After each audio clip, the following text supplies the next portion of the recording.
The full story from beginning to end. The exciting story is about to begin. A quick reminder to hit that follow and like button. You'll strike it rich just for watching. I've already notified all the guests that the groom has changed. But my fiancée still has no idea.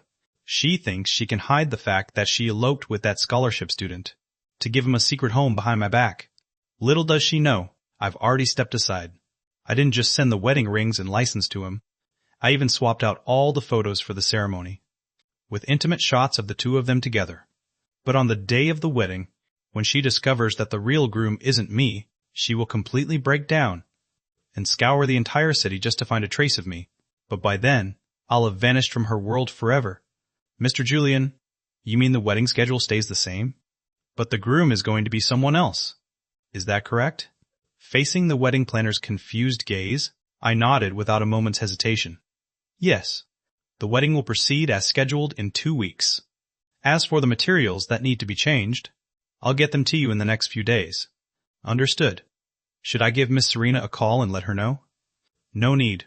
I interrupted almost instinctively, my voice carrying a hint of emotion I couldn't quite hide. Seeing the startled expression on the planner's face, I forced myself to calm down. I tried my best to explain calmly. She's very busy. From now on, anything regarding the wedding only needs to be discussed with me. This wedding was the final gift I intended to give Serena, and since it was a gift, the big reveal should be kept for the very last second. That's the only way she'll truly be surprised. I walked out of the wedding planning company, stood by the side of the road, and pulled out my phone to book a one-way ticket out of Riverport. Just as the booking confirmation popped up, her call came through. I answered, but before I could speak, her tender voice drifted through the receiver. Julian, my parents said they miss you.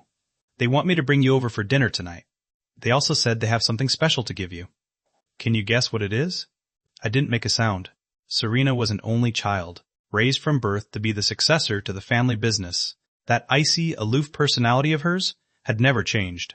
And yet, that very same Serena had supposedly given all her warmth to me alone. At least, that's what I had always believed.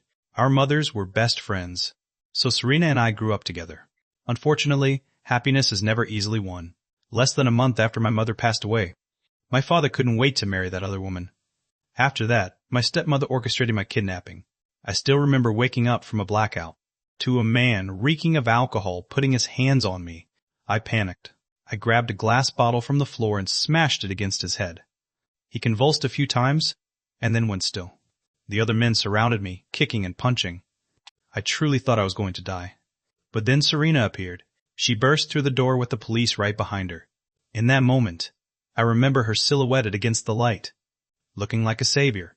From then on, she became the only light in my life. I suffered from severe psychological trauma.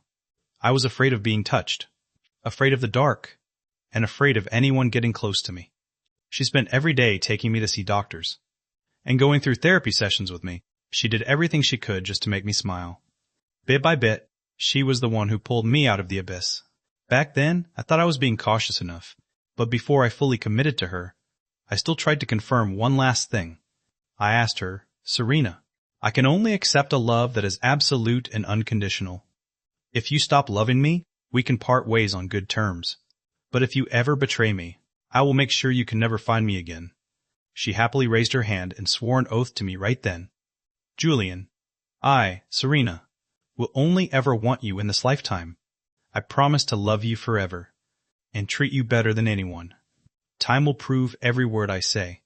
But now, time really has proven everything. She couldn't give me that kind of love. She wanted me, but she couldn't let go of someone else either. Just last night, I found a marriage certificate in her coat pocket, belonging to her and Ethan. In that moment, even my breath felt frozen. Ethan, of course I remembered him. The Serena family had sponsored many low-income students over the years, and he was one of them. I didn't remember him because he was outstanding, but because he was far too good at hiding his true intentions. I had seen him pursue Serena and get rejected with my own eyes. Her tone back then had been cold as ice. Sorry, I already have a boyfriend. I had always looked down on Ethan's pathetic attempts to cling to her. I knew exactly how she used to treat him. She was always direct and blunt. She never beat around the bush. She had once coldly rejected him right in front of me, saying, "I'm sorry, I have a boyfriend." Back then, those words made me happy for a long time. After all, the fact that she would voluntarily tell people I was her boyfriend felt like the ultimate validation to me. I had always believed there was zero possibility of anything happening between her and Ethan. Until about a month ago, when she suddenly brought him up. She said Ethan's mother was dying, and that her final wish was to see her son in a suit, walking someone down the aisle into a marriage. She said she wanted to help him out. She actually asked for my opinion. In that moment, I understood that her heart had been swayed by Ethan. I refused. I refused without a second thought. I reminded her, word for word, I only accept absolute, unconditional love. If you're going to share it with someone else, then this is where we end. Her face went pale instantly. She grabbed my hand nervously and said she would never betray me. Never. I believed her. Thinking back now, it's just laughable. Not only did she go behind my back to marry Ethan, she even bought him a multi-million-dollar villa. What's even more pathetic is that they were already living together, acting like a devoted couple, while I was still busy preparing for our wedding. We were supposed to have our ceremony in just 2 weeks. I looked at the photo on their marriage certificate. She looked so calm and happy in the picture. The sight of it made me sick. I'm just glad I found out about all of this before the wedding. At least I can walk away with some dignity. My phone rang suddenly. It was her again. "Julian, my parents said they miss you. They want me to bring you over for dinner tonight." Her voice sounded so tender, as if nothing had happened. "They said they have something to give you tonight. Can you guess what it is?" I didn't answer immediately.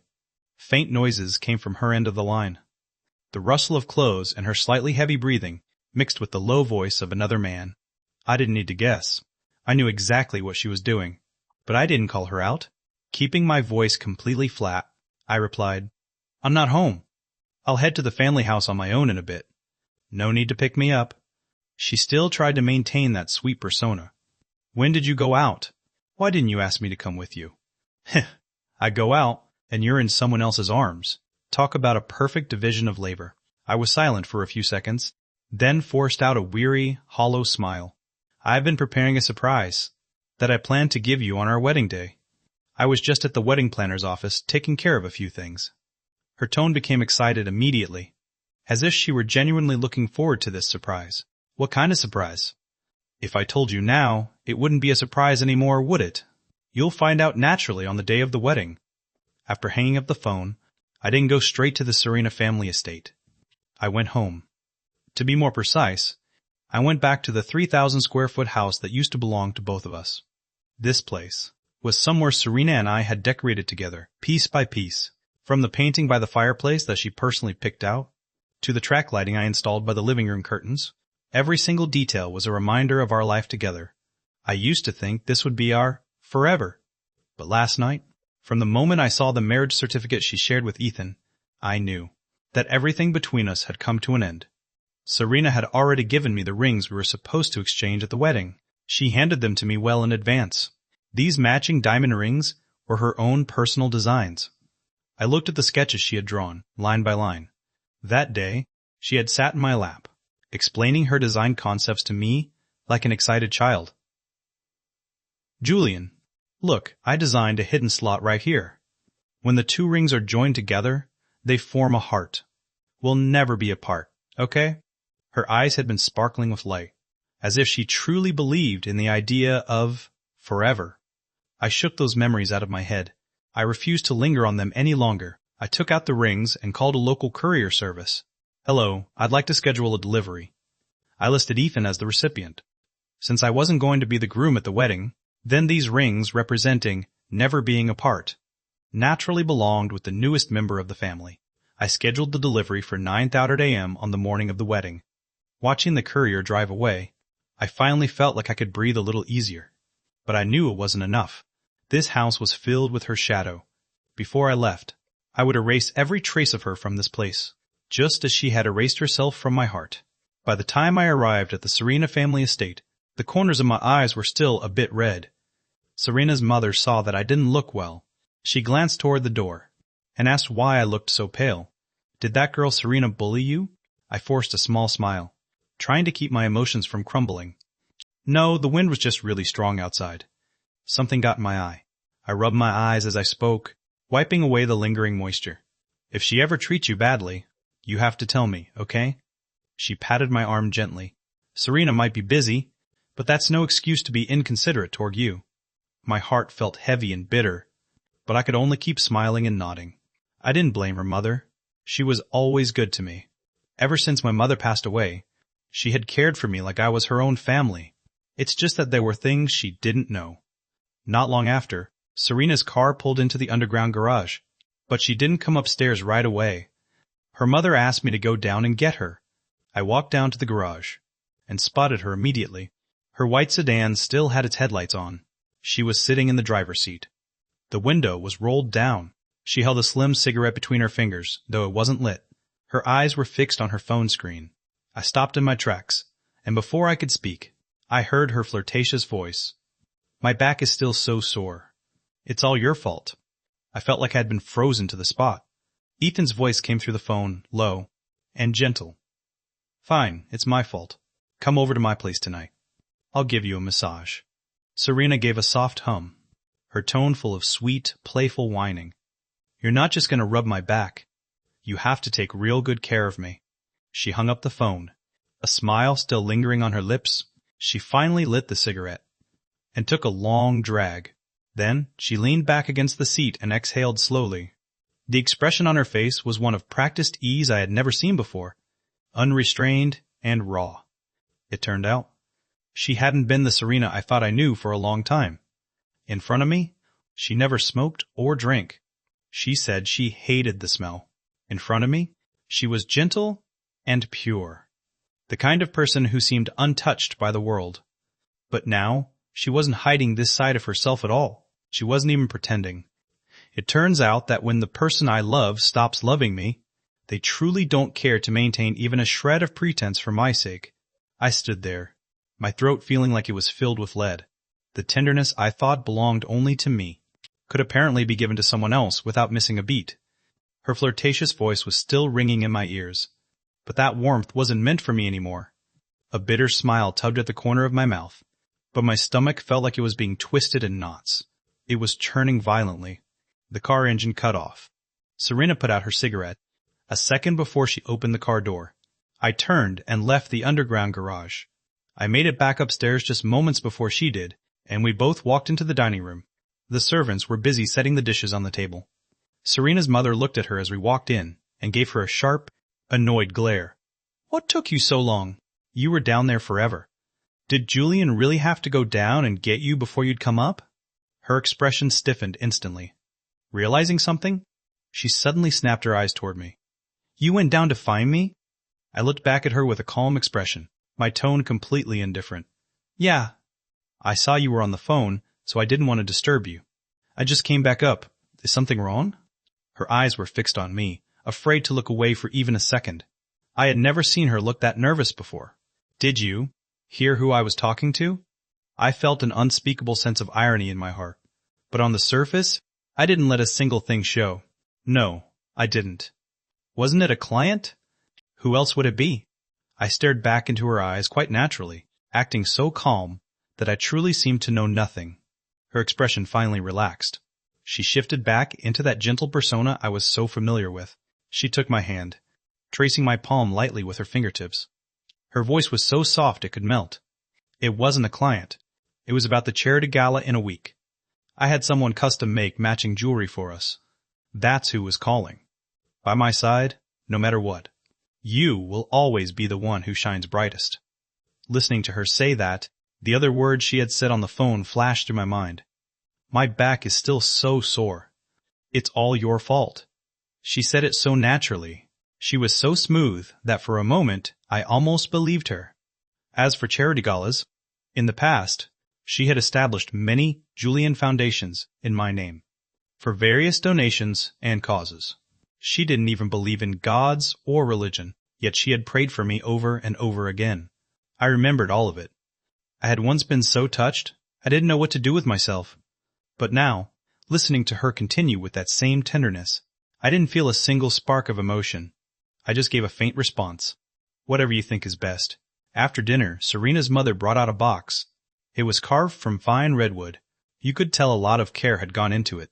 This was meant to be passed down to the Serena family's daughter-in-law. But since your uncle and I only have one daughter, we're giving this to the two of you. I opened the box. Inside was a pair of matching jade pendants. The jade was smooth and warm, the carving intricate. They were clearly worth a fortune. She looked at me with a loving smile. But as for me, looking at these pendants that symbolized heritage and marriage, I couldn't feel even a hint of joy. I forced the corners of my mouth into a slight smile and placed the pendants back into the box. This gift is far too precious. I understand your kind intentions, but something with such deep meaning should wait until the wedding day for us to wear. My attitude wasn't exactly cold, but it was firm enough. She had no choice but to nod. She said she would personally put them on us on the wedding day. I noticed Serena frequently checking her watch, as if she couldn't wait for the meal to be over. I took the opportunity to say my goodbyes. While she was walking me out, she was lightly rubbing her back the entire way. She looked quite uncomfortable. I glanced at her and asked as if casually, "What's wrong? Is your bag bothering you?" Her body visibly stiffened. She slowly pulled her hand back. "Just an occupational hazard." She smiled, acting as if it were no big deal. "Don't worry about it." I didn't call her out on it. I simply gave a small nod. But inside, I felt a wave of bitter self-mockery. When we got home, she naturally urged me to go to bed early. Her tone was so gentle, as if nothing had happened, as if we were still that intimate couple about to walk down the aisle. But I knew better. Her rush to get me to sleep had nothing to do with my rest. She was just afraid that if I stayed awake, I'd mess up her plans for a late-night date. I lay in bed with my eyes closed, but my mind was clearer than ever. She lay beside me, her arm wrapped around my waist. At first, her movements were soft, as if she was afraid of disturbing me. But soon, her breathing grew heavy, and the grip on my waist tightened. Knowing she was testing me, I didn't move. I intentionally slowed my breathing, creating the illusion of deep sleep, to play along with her expectations. A few minutes later, Serena indeed got out of bed very quietly. The sound of her changing was faint, but I could hear it with perfect clarity. Once she was dressed, she hurried out the door with a familiar pace. Not until I heard the door click shut did I slowly open my eyes. I got up and walked to the window. I pulled back the curtains and watched her car speed out of the driveway. The night was like ink, and her tail lights were like a piercing red, drawing a mocking trail of light before my eyes. I stood there, my chest so tight I could barely breathe. A second later, I raised my fist and slammed it hard into the wall. It hurt, but I knew that physical pain was nothing compared to the suffocating feeling in my heart. When I woke up the next morning, I sat up and smelled something delicious coming from the kitchen. The living room was empty, but a familiar figure was busy in the kitchen. It was Serena. She was back. I instinctively clenched my fists, but I walked out of the bedroom calmly. Hearing me, she turned around and smiled. That smile made everything look peaceful and perfect, full of deep affection. I learned a new recipe. She scooped the soup into a bowl with a bright smile. "Come and try it. Your stomach has always been weak. I heard. This is really good for it." I didn't move. I just stood there, watching her. Only after a long silence did I finally sit down. My gaze fell upon her. Even though the scene was more familiar than anything, it felt like I was looking at a total stranger. "Where were you last night?" I spoke, and her movements faltered. The smile on her face froze for a split second. She quickly averted her eyes. I saw her blink in a panic, but she adjusted herself almost instantly. She walked over and sat beside me. She took my hand, her eyes full of such concern that it looked like I was the one who had done something wrong. "There was a sudden emergency at the office last night. I saw you were asleep and didn't want to wake you." "What's wrong? Did you have a nightmare?" Her voice was soft and gentle, as if she was afraid I was slipping back into my old trauma. I said nothing. I just kept staring at her. She continued to comfort me with a look of heartbreak, even taking out her phone to call her assistant, to arrange for medicine to be delivered, and to schedule a follow-up with my psychologist. This act was all too familiar. I once thought she was my only light in the darkness. Back then, I relied on medication to sleep every day. She would stay by my side, sometimes sleeping on the floor next to the bed, just so that if I had a nightmare, I could reach out and grab her hand immediately. I had truly believed in her. But as she held my hand with such tenderness now, I suddenly noticed something beneath her collar. A faint, lingering mark. She was dressed more conservatively than usual, with even her neck wrapped up tight. But the sleeve she'd rolled up to cook gave her away. An unmistakable hickey was visible on the inner part of her arm. In an instant, I knew exactly where she had gone last night. She gave her body to someone else. Yet she could come back in the morning and tenderly make me soup, comfort me over my insomnia, and manage my entire life. Her lies were even seamless, as if nothing had ever happened. Have some soup. She placed the bowl of sweet, stomach-healing soup in front of me. I looked at her eyes, so full of concern, then looked down at that bowl. My stomach churned violently. The smell alone was enough to suffocate me. I abruptly pushed her hand away. The chair made a harsh, screeching sound against the floor. I rushed into the bathroom. What surged in my throat wasn't just nausea, but anger, humiliation, and resentment. Serena followed me, looking incredibly worried. I had just stepped out of the bathroom, looking shaken. Seeing how pale I was, she reached out, wanting to wipe the water from my lips. But the second her hand touched me, I instinctively shoved her back. "Don't touch me!" Her hand froze in midair. Her eyes were filled with shock and confusion. She couldn't hide. "Julian," her voice dropped.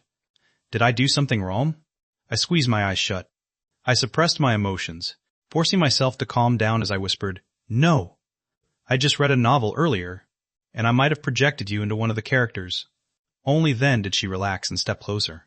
As she wiped the moisture from my face, she teased with a light laugh. "Since when did you start liking novels? What was it about?"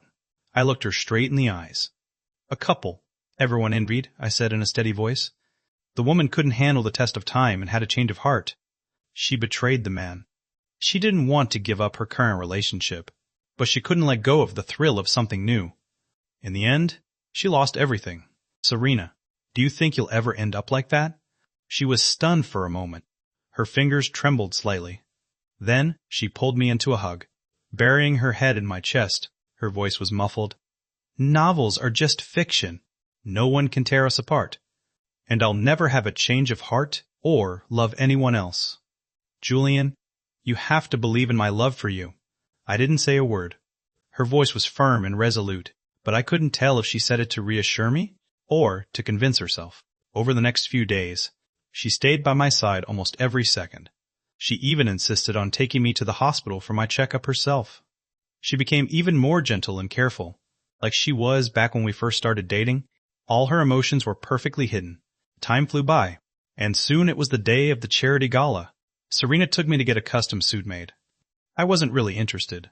As I sat to the side flipping through the catalog, my eyes fell on a jet black suit. It was simple and sharp, with a sort of quiet edge to it. It was exactly the kind of person I wanted to be. She noticed me pause. "You like this one?" she asked softly. "Go try it on. If it fits, I'll have them send it straight to the house." I was about to say it was fine, but the clerk stepped forward, with a troubled expression. "I'm so sorry, Mr. Julian. This piece has already been reserved by someone else. If you don't mind, I can recommend some other styles for you." Serena frowned. Her gaze turned cold. Even her tone shifted. "Go ask them if they're willing to give it up. I can give them a newer model for free." The clerk glanced at me, then leaned in close to her. They whispered something in her ear. Though the voice was very low, I still heard it clearly. "Mr. Ethan reserved it." I looked at Serena. The subtle expression on her face was almost comical. She was about to speak again, but I cut her off first. "Forget it. It's just a suit. You want me to fight him for it?" She was stunned for a moment. "The style is nice, so I just took a second look, that's all," I said indifferently. "Whether it's a person or an object, I don't like taking what belongs to someone else." She looked like she had been choked by my words. Her brow furrowed involuntarily, and her gaze grew hesitant. I ignored her, turned around, and casually picked another navy blue suit. To hand to the clerk, she stayed silent for a few seconds before following me. Inside the fitting room, I took off my jacket. My phone screen lit up. Countdown. 7 days. Serena stared at my phone screen, at the countdown notification that had popped up. Her brow furrowed instinctively. She reached out to look closer, but before she could touch the screen, I stepped out of the fitting room. As the curtain opened, her movements faltered, as if she had just been struck by something breathtaking. I stood before her in the navy blue suit. Her eyes lit up instantly. She stared at me without blinking, as if seeing me for the very first time. Julian, you look so handsome in this color.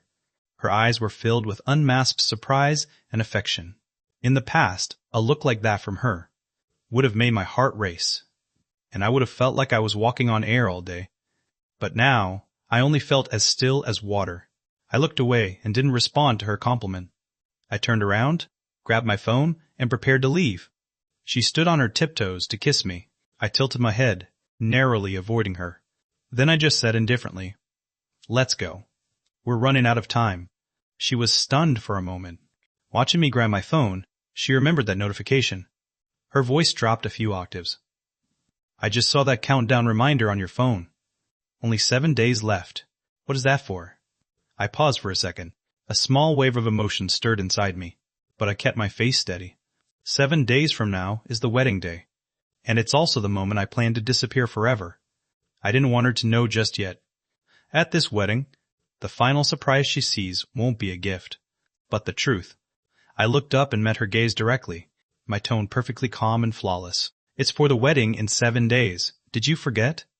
Her eyes flickered for a moment, as if she felt guilty, or was trying to hide something. But she didn't ask any more questions. We arrived at the gala together. It hadn't officially started yet, but the venue was already noisy and crowded. Many people flocked toward us as soon as they saw us enter. Serena glanced back at me and lowered her voice. "Julian, if you don't like the noise, I'll take you somewhere quieter." I didn't respond, just followed her forward. People took turns coming up to toast us, greeting us and making small talk. They all talked about how well-matched we were, and how wonderful she was to me. Miss Serena really dotes on Mr. Julian. In all of Riverport, you won't find another couple as perfect as you two. Miss Serena is so devoted. Who wouldn't envy Mr. Julian for marrying a woman like her? I'll definitely bring a big gift to your wedding. Wishing you a lifetime of happiness in advance." I stood in the center of the crowd, listening to these words, and I felt like I was suffocating. But Serena was enjoying it, the smile on her face soft and natural, as if it came straight from her heart. I knew she enjoyed being flattered, just as she enjoyed the security of being in control. Her smile was beautiful. In the past, I would often stare at it in a daze, but now, I only found it ironic. Those people seemed to have finally found a way to get closer to Serena. Their words became smoother and smoother, their compliments increasingly high profile. It was as if by saying a few nice things in front of her, they could get a piece of the pie. But my ears were just ringing. To me, those blessings and flatteries were more piercing than mockery. Irritation welled up bit by bit. I didn't even know how much longer I could stand it. Serena sensed my mood and proactively dismissed the people crowding around us. She led me to a relatively quiet spot in the corner. But that peace didn't last long. That familiar and repulsive figure appeared right in front of me. Ethan was wearing a jet black suit, his expression smug, walking with a leisurely pace. He acted as if he were the star of the gala. "Miss Serena, Mr. Julian, long time no see." When he said this, there was a polite smile on his face, but I knew what was hidden beneath that smile. The Serena family was hosting this charity gala. As a representative of those once sponsored by the family, he naturally had the right to be here. Besides, he had a speech to give later, and he was currently in the spotlight. I couldn't be bothered with him. I didn't even look up, just kept my head down looking at my phone. I treated him like thin air. But he took a step forward, his tone hypocritical and flippant. "Are you still mad at me, Mr. Julian? I really did act out of line last time. I apologize to you. I was just desperate back then, which is why I asked Miss Serena to pretend to marry me. But Miss Serena already rejected me, and I have a girlfriend now. Let's just let bygones be bygones." He said all of this so casually, as if the humiliation I suffered before wasn't even worth mentioning. He called it an apology, but every word felt like a provocative knife, stabbing me in the heart with a smile. Serena also noticed the hint of boasting in his voice. Her brow furrowed, and her voice turned a few degrees colder. "Know your place. Julian doesn't like you, so have some sense, and stay away from us." "Cheers!" Ethan gave a cold snort, acting as if he didn't care at all about her dismissal. It doesn't matter if he doesn't like me. As long as the person I love loves me, that's enough. When he said this, he stared at Serena with malicious intent, even deliberately winking at her. In that moment, I saw Serena's gaze flicker with unease. She raised a glass from the table and downed it in one gulp. I didn't want to watch anymore. They were flirting right in front of me, acting as if I were invisible. I stood up with a cold face and turned toward the restroom. Behind me, I heard the sound of Serena getting up in a panic. She seemed like she wanted to follow me, but she was stopped after just a few steps. A group of people surrounded Ethan, acting as if they'd discovered some new wonder. They kept praising him. "Mr. Ethan, that suit is so handsome on you. Those earrings are also very tasteful." Ethan lifted his chin, looking full of pride. "Of course. My girlfriend bought them. She only gets the best. These earrings. Cole? How come they look like they're from the same batch as the jade material used for Mr. Julian's rings? Did your girlfriend and Miss Serena buy from the same block of jade?" I was walking, when my feet suddenly froze. I looked down at the jade ring on my ring finger. That was the one Serena had personally designed for us as a couple. She said there was a heart-shaped secret slot inside, and if you joined the two rings together, they would form a complete heart. She also said it symbolized that we would never be apart. I believed her back then, treating that promise like a sacred belief. But now, it felt like a reminder that I was nothing but a joke.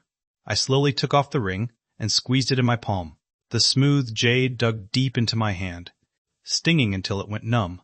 I had just turned into the restroom, and within 2 minutes, I heard a familiar ringtone, sounding from outside. It only rang once before being picked up, and then I clearly heard Serena lower her voice and say, "Wait for me in the garden." Immediately after, there was the sound of her heels clicking against the floor, moving from near to far, fading away. I closed my eyes, a cold sneer tugging at the corners of my mouth. She had never changed. Her actions were always faster than her words.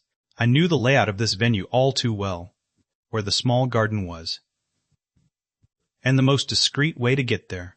I knew it better than anyone. I didn't take the main entrance. Instead, I pushed open the door to the storage room at the end of the hall. There was a floor-to-ceiling window there. It hadn't been opened in years, but the gap was enough for me to see everything outside, just as I expected. It wasn't long before she appeared in my sight. Her pace was hurried, her face full of anticipation, and Ethan, waiting there, like an impatient puppet, pulled her into his arms the second he saw her. She didn't resist at all. On the contrary, it looked like she had returned to her most familiar place. He held her waist so tightly, as if he wanted to crush her into his very bones. My hand behind the window trembled slightly. Then I heard him flirtatiously teasing her again. When I went to the hospital for a checkup, the doctor said, "I'm suffering from exhaustion." I almost laughed out loud. Exhaustion? Yeah, right. That night, he never came home. I thought he was working overtime with a client, but it turns out he was being drained by someone else. So, that night after we came back from the Serena family estate, she was covered in hickeys. She claimed her back was just a bit sore, and even dressed more conservatively than usual. Well, look at this. The truth just jumped out on its own, to show me exactly what was happening. Ethan pinched her chin to make her look up at him. Without hesitation, she stood on her tiptoes and proactively kissed him. The two were tangled together like skin on skin. The sound of their tongues meeting was exceptionally grating in this quiet night. I don't remember what my face looked like then. Maybe it was numb. Maybe it was cold. Maybe I was so angry my blood was starting to freeze. I saw Ethan bite the corner of her lip. Her brow furrowed, but she didn't push him away. Not until blood started to seep out. Did she pull away and scold him with a frown? "Are you trying to get caught? Didn't I tell you? Don't leave marks where people can see them. Julian will be upset if he sees it." I really should have thanked her right then for actually considering my feelings. Ethan laughed. Completely unfazed, his hand slid from her waist to her back, rubbing her provocatively a few times. Just make up some excuse to fool him. He won't suspect a thing. I love you like this. Come over to my place again tonight. I've got some new tricks prepared for you. He leaned down and whispered something in her ear. Her lips parted slightly, her eyes burning with heat. The next second, she grabbed his collar and kissed him again. I stood right there, peering through that gap, watching with my own eyes as my future bride passionately kissed another man. She had claimed she only loved me. She had held me and said she'd only ever marry me in this life. She had knelt down to design our rings, saying we would never leave each other. Yet the moment she turned around, she gave the other half of that heart to someone else. I leaned against the curtain, my fingers turning white from the pressure. My knuckles were trembling from the tension. Something was churning in my stomach. I could barely stay on my feet.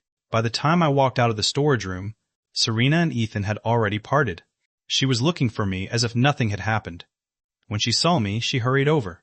Her forehead was damp with a fine sweat. "Where did you go?" "I looked around and couldn't see you." "You scared me to death." She was a truly gifted actress. I looked at her, deliberately letting my gaze fall on the corner of her lip.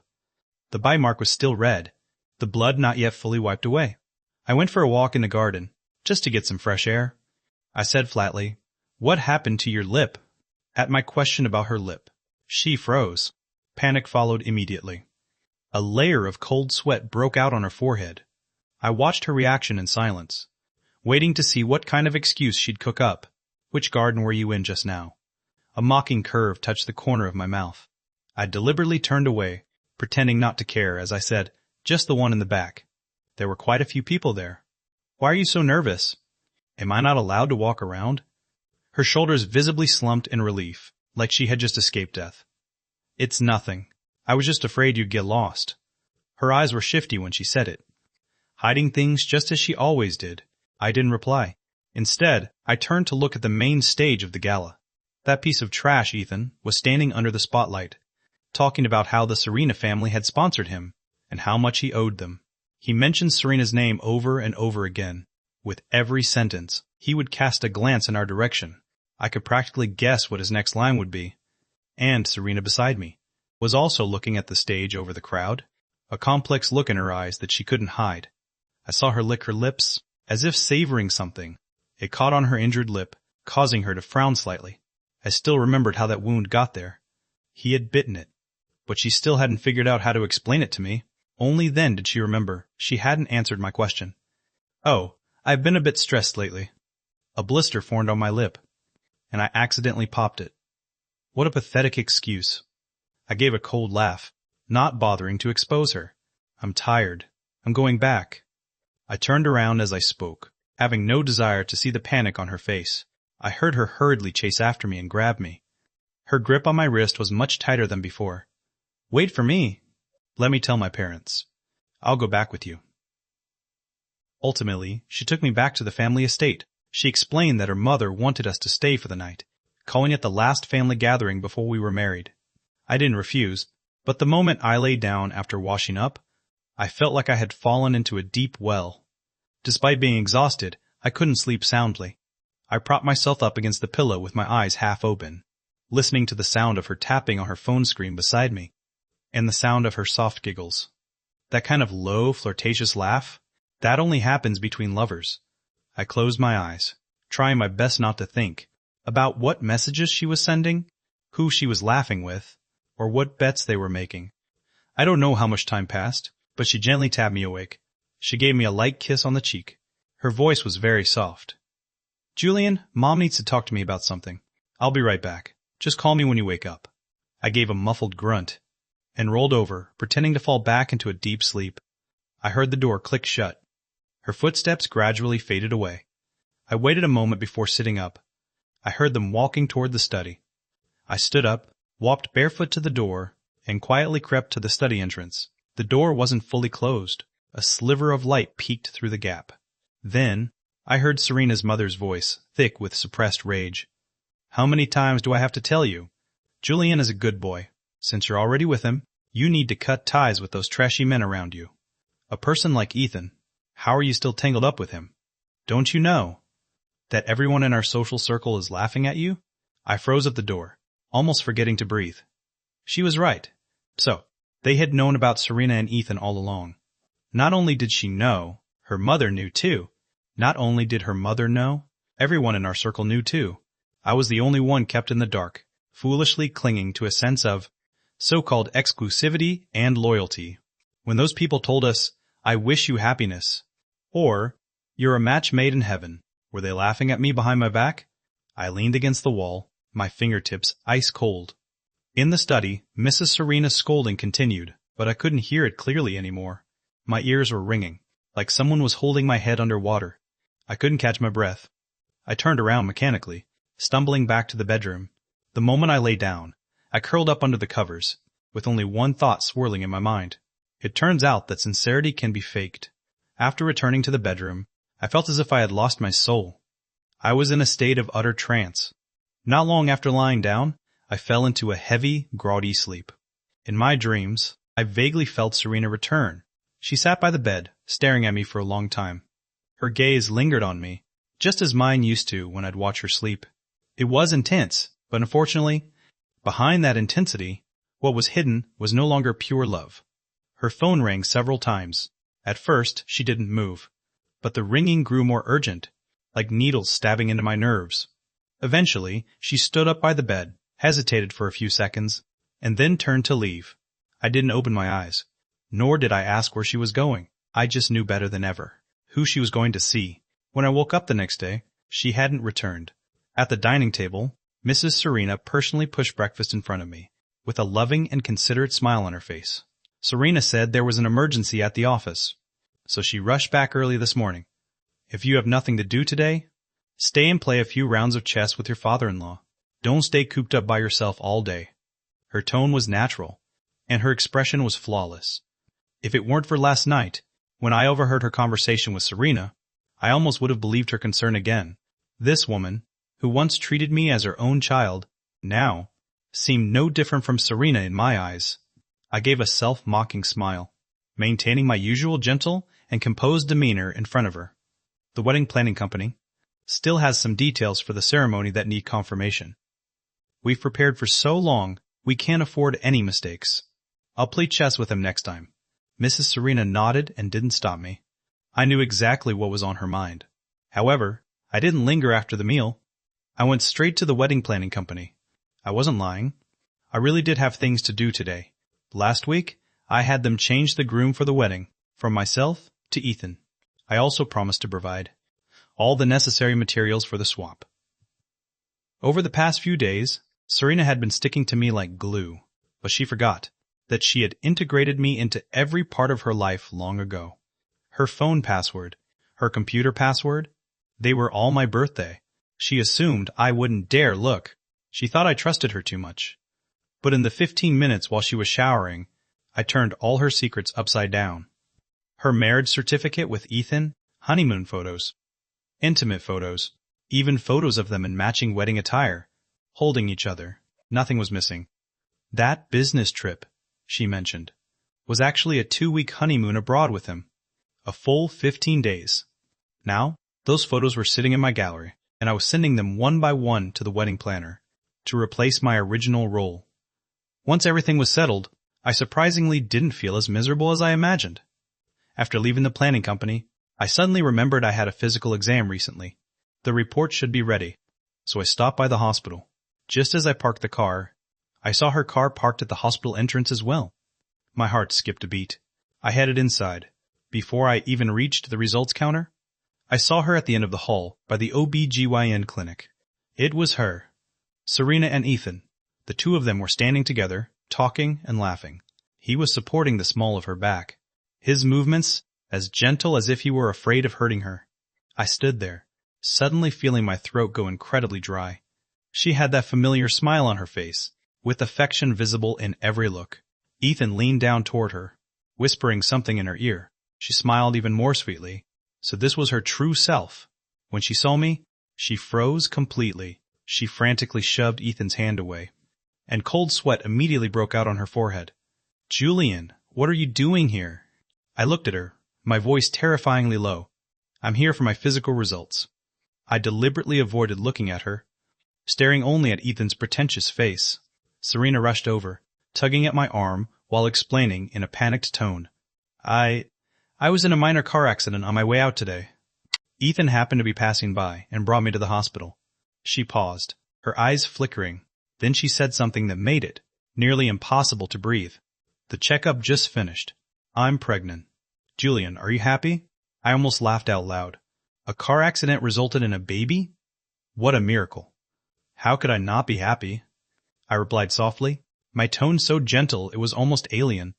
Ethan glanced at me with a relaxed air, his eyes as tender as if he were looking at a treasure. But I knew that look was meant for Serena. Mr. Julian arrived late, so he might not know yet. Miss Serena is expecting twins. She's already 2 months along. He spoke calmly and deliberately, as if he were intentionally reading out a hopeless sentence. I felt nothing but the sheer absurdity of it. The doctor suddenly rushed up from behind, looking at the tension. Between me and Ethan, the doctor couldn't tell who was who for a moment. He just gave a professional reminder. The pregnancy is still in its early stages. Intercourse is not recommended. Wait until after 3 months to reconsider. Which one of you is her husband? Be sure to pay close attention when you get home. The patient has symptoms of slight bleeding. You must be very careful lately. The word husband rang exceptionally harsh in my ears. Serena's entire face went white in an instant. Sweat rolled down from her temples. Her hands were already shaking. She quickly pulled me along and left. I didn't struggle, nor did I speak. Like a puppet on strings, I let her lead me out of the hospital. I held my medical report. Once we finally reached a quiet spot, she let out a sigh of relief. Acting as if nothing was wrong, she said with a smile, I've probably just been too tired lately. A little accident caused the bleeding. Julian, don't worry. I'll be more careful. I twitched the corner of my mouth. I wanted to laugh, but I couldn't. She knew exactly why she was bleeding. And so did I, but I didn't care enough to expose her anymore. I had said it long ago. If she betrayed me, I would vanish from her life forever. I was going to keep that promise.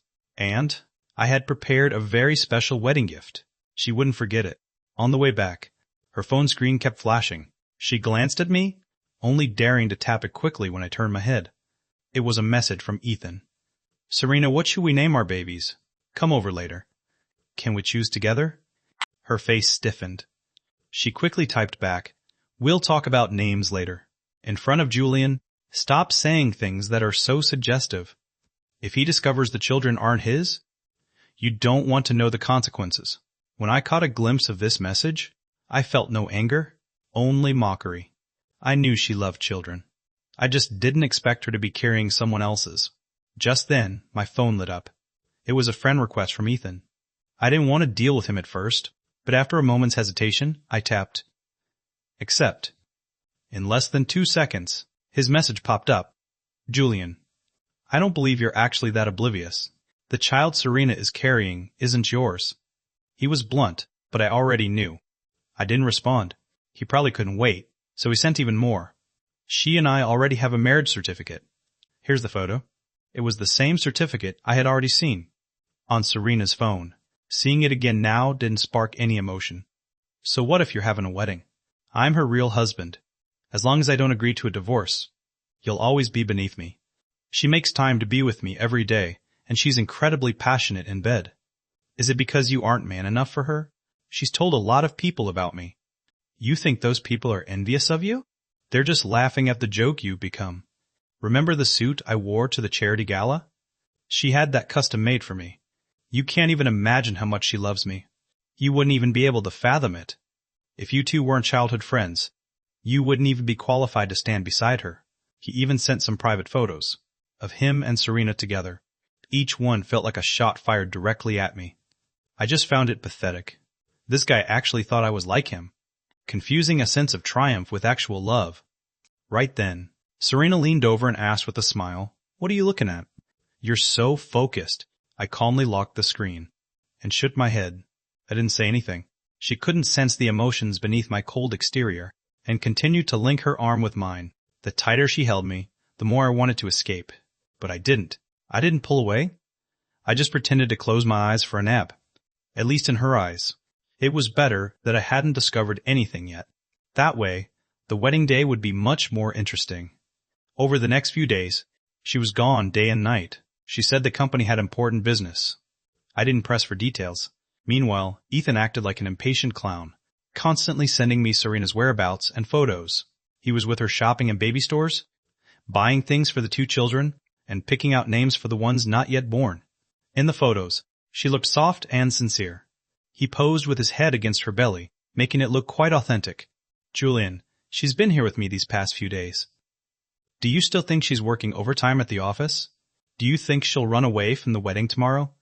She's going to be the mother of my children. When the time comes, she won't be walking toward you. She'll be walking toward me. He kept trying to sting me, but I didn't reply again, because someone really was going to run away on the wedding day. But that person wouldn't be Serena. It would be me. During these few days, while Serena wasn't home, it actually became my most relaxed time. Alone, I went through everything in the house that belonged to me, clearing it out piece by piece. I packed it all up and moved it to the small apartment I had prepared in advance, a place nobody knew about, a home that truly belonged to me. This house was over 3,000 square feet. Originally, it was filled with every little detail of our past 5 years. Now, more than half of it was empty. Even the echo had become clear.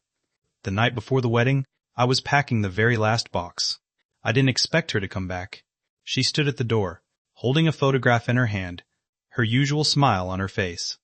She scanned the empty living room, and was visibly stunned for a moment. "You've made the house look like you're moving out." She asked why I had made myself look so disheveled. I paused for a second, and casually wiped the dust from my face. I spoke in my usual tone, just clearing out some junk. "We'll add new things after the wedding." She obviously misunderstood my meaning, thinking I was preparing for our life after marriage. She didn't realize I was preparing to leave her forever. She walked toward me and handed over the photo. I had someone restore this.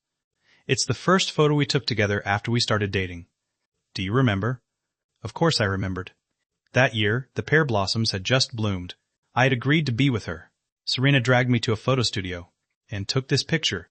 In the photo, I was smiling like a boy who had just been touched by spring, and she was looking up at me, her eyes hiding a bright light.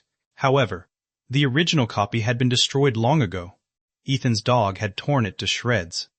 He had mentioned it to me with a smirk back then, and Serena hadn't even been angry. She just smiled and petted the dog's head, saying it didn't matter, and that we should get new photos anyway. I pretended not to hear it, but I remembered every single word. Now she was back with this restored version, treating it like a peace offering to mend our relationship. Unfortunately, photos can be fixed. Feelings cannot. I stared at the photo for a moment, and suddenly spoke up. "I'm craving your homemade noodles." She was taken aback. Then her eyes lit up. "You want my beef noodle soup?" "Yeah." I nodded. "Let's have dinner together." This was actually my most pathetic memory. When I was first rescued, I was starving. I ate those noodles like a stray dog, hunched over the bowl. She sat across from me and watched me finish 3 bowls, without saying a word. Starting the very next day, she went to a small restaurant to secretly learn for a month, just so I could taste that flavor again. That was the first time I felt the illusion of being loved.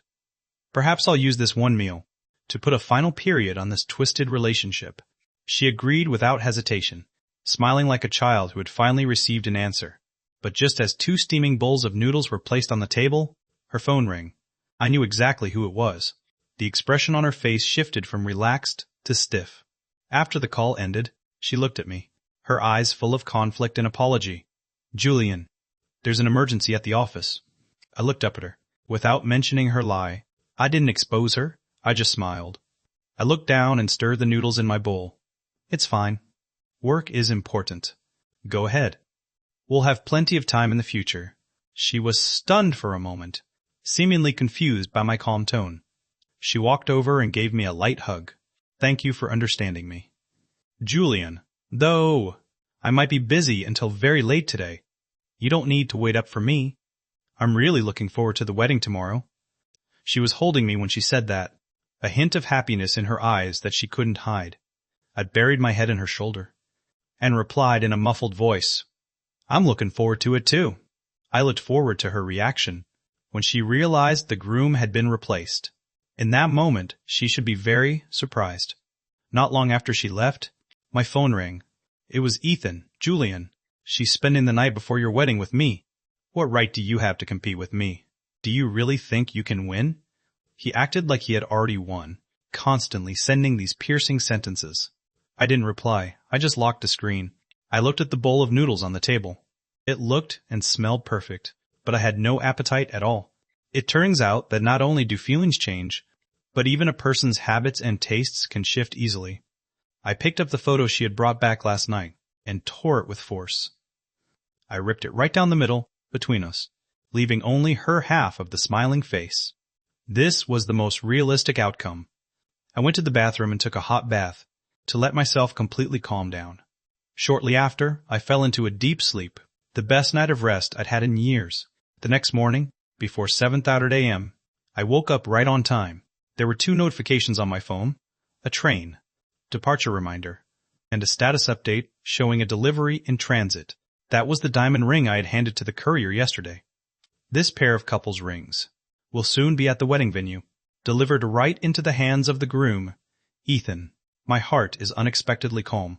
I pack the last of my luggage and leave this place behind, walking away without a single look back. This 3,000-square-foot mansion was once a place I called home, but now it's nothing more than the shell of a grand scam. At the same time, Serena wakes up in Ethan's bed. I don't even have to guess. She'll be rushing back in a panic, yet with a blissful smile still tucked in her heart. She'll send me a text, Julian. I honestly can't wait to see you right now. And I'll reply, I feel the same way. I hope when the wedding starts, you'll love the surprise I've prepared for you. The wedding venue is packed with guests. Serena stands on the stage, sharing the story of our childhood together with a radiant, happy face, telling everyone about our years of mutual support. She smiles, her eyes brimming with affection. Romantic music begins to play, balloons soar into the air, and the groom walks toward her under the gaze of 1,000 eyes. Julian, I want to spend the rest of my life proving I will always cherish and love you. Are you willing to stay by my side forever? Everyone waits with bated breath. The groom nods solemnly. Under the dim lights, she finally realizes the person standing before her isn't me. In that instant, her smile freezes on her face. I feel like I can see her from across the crowd, her body standing stiff and frozen, completely consumed by a shadow of panic. But I am already far away on a train to another city, watching it all unfold with cold indifference. This wedding is the final gift I'm giving her. Serena, the surprise you've been waiting for has arrived. Serena's expression shifts from shock to pure fury. She grabs Ethan by the wrist, gritting her teeth as she demands, Why is it you? Where is Julian? Ethan sobs, trying to pull his hand away, feigning confusion as he speaks. Serena, what are you saying? We already have our marriage certificate. I was always supposed to be the groom. Everyone is watching. Please stop making a scene. Serena, however, acts as if she didn't hear his calculated reminder. Her gaze is drawn to the wedding ring on Ethan's ring finger. The ring that originally belonged to Julian is currently being worn on Ethan's hand. Serena seizes Ethan's hand and forcibly yanks the wedding ring off his finger. Julian's hands were much more slender. With his ring on Ethan's hand, it had only taken this short time to leave deep red marks around Ethan's finger. Everyone attending the wedding today is a member of Riverport's elite. When the guests in the audience see this, they begin to whisper among themselves. Seeing her husband's signal, Mrs. Serena stands up and walks over to her. Serena, you need to calm down first. We can talk about this after the ceremony is over. Everyone tells her to calm down, but Serena feels like she's going insane. She's so panicked that her body won't stop trembling. It's only then that she notices the giant screen behind her scrolling through photos. And they aren't wedding photos of her and Julian. Instead, it's the set of wedding photos she took with Ethan, the ones she agreed to take after Ethan pestered her when they got their certificate. As photo after photo flashes by, a memory suddenly strikes Serena. The last text Julian sent her. I hope that when the wedding starts, you'll love the surprise I prepared for you. Serena's heart jolts violently, and the last string holding her together snaps completely. Julian's words and the current scene overlap perfectly. She finally understands exactly what Julian meant by surprise. Ethan leans in, cautiously taking her hand, his voice dripping with a desperate need to please. Serena, Julian ran away from the wedding, but you still have me and our children. Let's just finish the ceremony first. Serena's fraying emotions suddenly collapse. She screams to shut Ethan up. In the next second, she swings her hand and lands a heavy slap across Ethan's face. The blow leaves Ethan dazed and dizzy. Within moments, a red, swollen handprint blossoms on his cheek. What nonsense are you talking? Julian and I love each other so much. How could he possibly just run away for no reason? Did you say something to him? And who the hell do you think you are? This is my wedding with Julian. Even if he's not here, you have no right to be standing on this stage. Ethan's ears are ringing. He can't even make out what Serena is saying. Serena's slap just now was incredibly forceful. The world in front of Ethan begins to blur, and he stumbles, falling off the 3-foot-high stage. The impact breaks his lower leg, making him howl in pain. My leg. The wedding venue descends into utter chaos. Serena doesn't have the time to care about any of that. She is currently being tortured to the point of madness by the thoughts racing through her head. Ethan said Julian ran away. She refuses to believe a word of it. Amidst the confusion, she pushes through the crowd and sprints out of the venue. She floors the gas, racing back home. Julian, you have to be joking with me, right? You must be at home waiting for me. How could the groom be anyone else? A trip that usually takes an hour takes Serena only 30 minutes to complete. But when she throws open the door, she finds nothing but an empty house. There is absolutely nothing left. Serena rushes through the place, searching every room, rifling through every corner. But Julian is nowhere to be found. Julian! Julian! Please stop joking around, okay? We still have to have our wedding.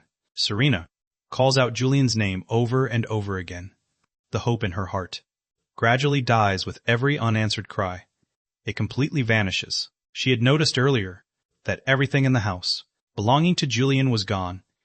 Their matching items, the photos hanging on the walls, the gifts they gave each other for every anniversary, and even the mundane, everyday objects that proved Julian had ever existed in this space. They were all gone, even though she had sensed something was wrong. When she came home last night, she had chosen to ignore it. On the dining table, the 2 bowls of noodles he made last night are still sitting there, untouched. The photo of her and Julian, the first formal photo they took together, is tossed carelessly on the table.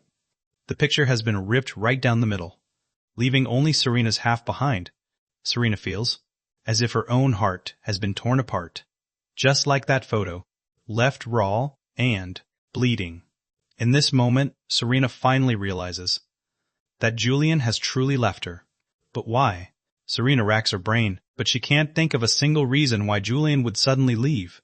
Her phone begins to ring. Serena is so agitated that her hands are shaking, making it hard for her to even hold the device.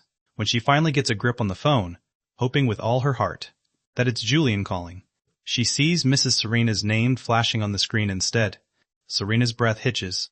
The emotional roller coaster makes her feel lightheaded, and her stomach begins to cramp with sharp pains. She answers the call, and Mrs. Serena's furious voice comes through immediately. Ethan said you're pregnant. Is it true? And when the hell did you two get a marriage certificate? Why didn't you tell us? Serena, how could you be so foolish? Messing around is one thing, but you're pregnant with Ethan's child and you still tried to get married? What was she thinking? Did she find Julian? Serena had already screamed herself hoarse earlier. Her voice was so raspy she could barely speak. After a long pause, she finally muttered in a daze, Julian is gone. Her mother's frustrated voice came through the phone. She was someone who couldn't stand even a grain of sand in her eye. No wonder when I gave him the jade pendants. He insisted I wait until the wedding day. He must have discovered what was going on between you and Ethan. Her mother said something else after that, but Serena couldn't hear a word of it. Only one sentence echoed endlessly in her mind. He discovered what was going on between you and Ethan. Serena suddenly remembered. The day Julian agreed to be with her, he had warned her, Serena, I can only accept a love that is absolute and unconditional. If you stop loving me, we can part ways on good terms. But if you ever betray me, I will make sure you can never find me again. Her mother's guess. And the words Julian once said, repeated constantly in Serena's head, nearly driving her to madness. Julian left her, because he discovered the truth about her and Ethan. Now that she was calm enough to think, Serena realized that between her and Ethan, there were cracks in their story everywhere. Julian found out about her betrayal, which was why he had been acting so strange lately. It was just that during this time, she had focused more of her attention on Ethan. Even when she noticed a hint of Julian's unease, she hadn't taken it to heart. Turns out the signs were there all along. She had arrogantly believed she was in control of everything. A sharp pain throbbed in Serena's chest. Guilt was about to crush her. But no matter what, she had to find Julian. Between them, if he didn't say it was over, it didn't count as a real breakup. Serena pulled herself together. She found Julian's number and dialed it. Unfortunately, over and over, it went unanswered every single time. Serena went to her pinned chats on social media and found Julian's profile. As soon as she sent a message, a piercing red exclamation mark appeared. Julian had blocked her. On every single platform, Serena stared at her phone, at her wit's end. She was on the verge of a total breakdown. Even if Julian left her, where could he go? His father had remarried the same year his mother died, and already had a new child. Julian had even been victimized by his stepmother. After he was rescued, the relationship between father and son turned ice cold. Julian would never go to his father. Serena went to great lengths to find contact info for Julian's friends, but every person who answered the phone reacted with shock and a question. Isn't today your wedding day? How could he possibly be here right now? The hope that had just risen was crushed again. Serena felt like she was being swallowed by despair, until she dialed the number of Julian's best friend, Caleb. Hearing it was Serena's voice. As soon as she stated her reason for calling, Caleb sneered. Looking for Julian? Serena, stop dreaming. A trashy woman like you doesn't deserve to see him again. You don't even have the right to know where he went. Serena ignored Caleb's mockery. Hope reignited in her heart. She gripped the phone tightly, speaking at a rapid-fire pace. You know where Julian is, don't you? Tell me. I'll agree to any condition you have. I can give you money. Before she could finish, Caleb spat in disgust. You think your money is so great? Serena, your money is useless to me. Even a dog would shake its head at your remorse. Serena didn't even notice that the call had been disconnected. She kept apologizing. I really know I was wrong. Please, tell me where Julian is. When Serena realized the call had ended, she tried to call Caleb back, only to find she had been blocked again. Serena let out a maddened roar and pounded the floor. Her skin split, leaving a large smear of blood on the ground. She acted as if she couldn't feel the pain, torturing herself repeatedly. Who knows how much time passed. The sound of the front door opening rang out again. In just half a day, Serena had already experienced despair countless times, but she still couldn't help but hope that the person opening the door was Julian. Seeing the person entering was her mother. She was consumed by despair once more. Her stiff shoulders suddenly slumped. Her mother, seeing her torturing herself like this in such a short time, felt both heartbroken and annoyed. I warned you over and over again to break things off with Ethan, but you wouldn't listen. And now you're torturing yourself like this. Serena didn't know how to answer. Back then, she thought, she could maintain a balance between Julian and Ethan, but she had forgotten that no wall is perfectly windproof. She regretted it. She truly regretted it. She thought everything was seamless. And besides, she hadn't had a change of heart. She was just playing around with Ethan. She thought there wouldn't be any problems that way. Her mother continued her nagging. Ethan's leg is broken, and it's ultimately because of you. We can't just abandon him at a time like this. Besides, he's the father of your child. Since Julian decided to leave without a word, it means there's no turning back from this. You and Ethan are legally married, and you're carrying his child. Stop looking for Julian. No, Serena countered emotionally. She reached out and snatched the phone from her mother's hand. I won't stop looking for him. He only blocked my number. I'm sure he hasn't blocked yours. The phone rang for a long time. Finally, the person on the other end answered. Julian's voice came through. Serena was so agitated her whole body was shaking. The blood on her hands smeared onto her mother's phone. Her raspy voice trembled. Julian, it's me. The moment her voice was heard, the call was immediately hung up. Serena was overwhelmed by a surge of fury and anguish. After a couple of dry coughs, she suddenly spat out a mouthful of blood. Her mother was terrified. Julian, how could you be so cruel? Serena's shoulders shook. Tears flowed uncontrollably. It took quite a while for her to struggle to calm down. Sensing Julian's resolute attitude, Serena knew that even if she called back, she would either be hung up on or blocked. There was no point in obsessing over such useless actions. Serena remembered the call she had just made. To Caleb. Caleb definitely knew where Julian went. Ignoring her mother's worried gaze, she called her assistant. Mr. Zhao! Send someone to follow Caleb. If you get any news related to Julian, you must bring it to me immediately. Also, investigate all flights and train departures from Riverport today. If there's any information, tell me right away. She issued one order after another. Serena didn't give herself a single moment to breathe. Only by staying busy could she keep from being completely consumed by the pain. Her mother started to speak several times but stopped. Finally, she tried to offer some advice to help Serena let go. Serena, the world is a big place. If Julian is determined to leave, how are you going to find him? What happened at the wedding today? 2. Seen by so many people. And rumors about you have long since spread throughout Riverport. This won't just affect your personal reputation. Even the entire Serena Corporation won't be spared. The best solution right now is for you and Ethan to come forward together and clarify everything. Once the PR team steps in. Serena interrupted whatever her mother was about to say next. Her tone was beyond argument. Mom? Don't bother trying to persuade me anymore. No matter what, I must find Julian. If he can just come back. I'm willing to accept any consequence.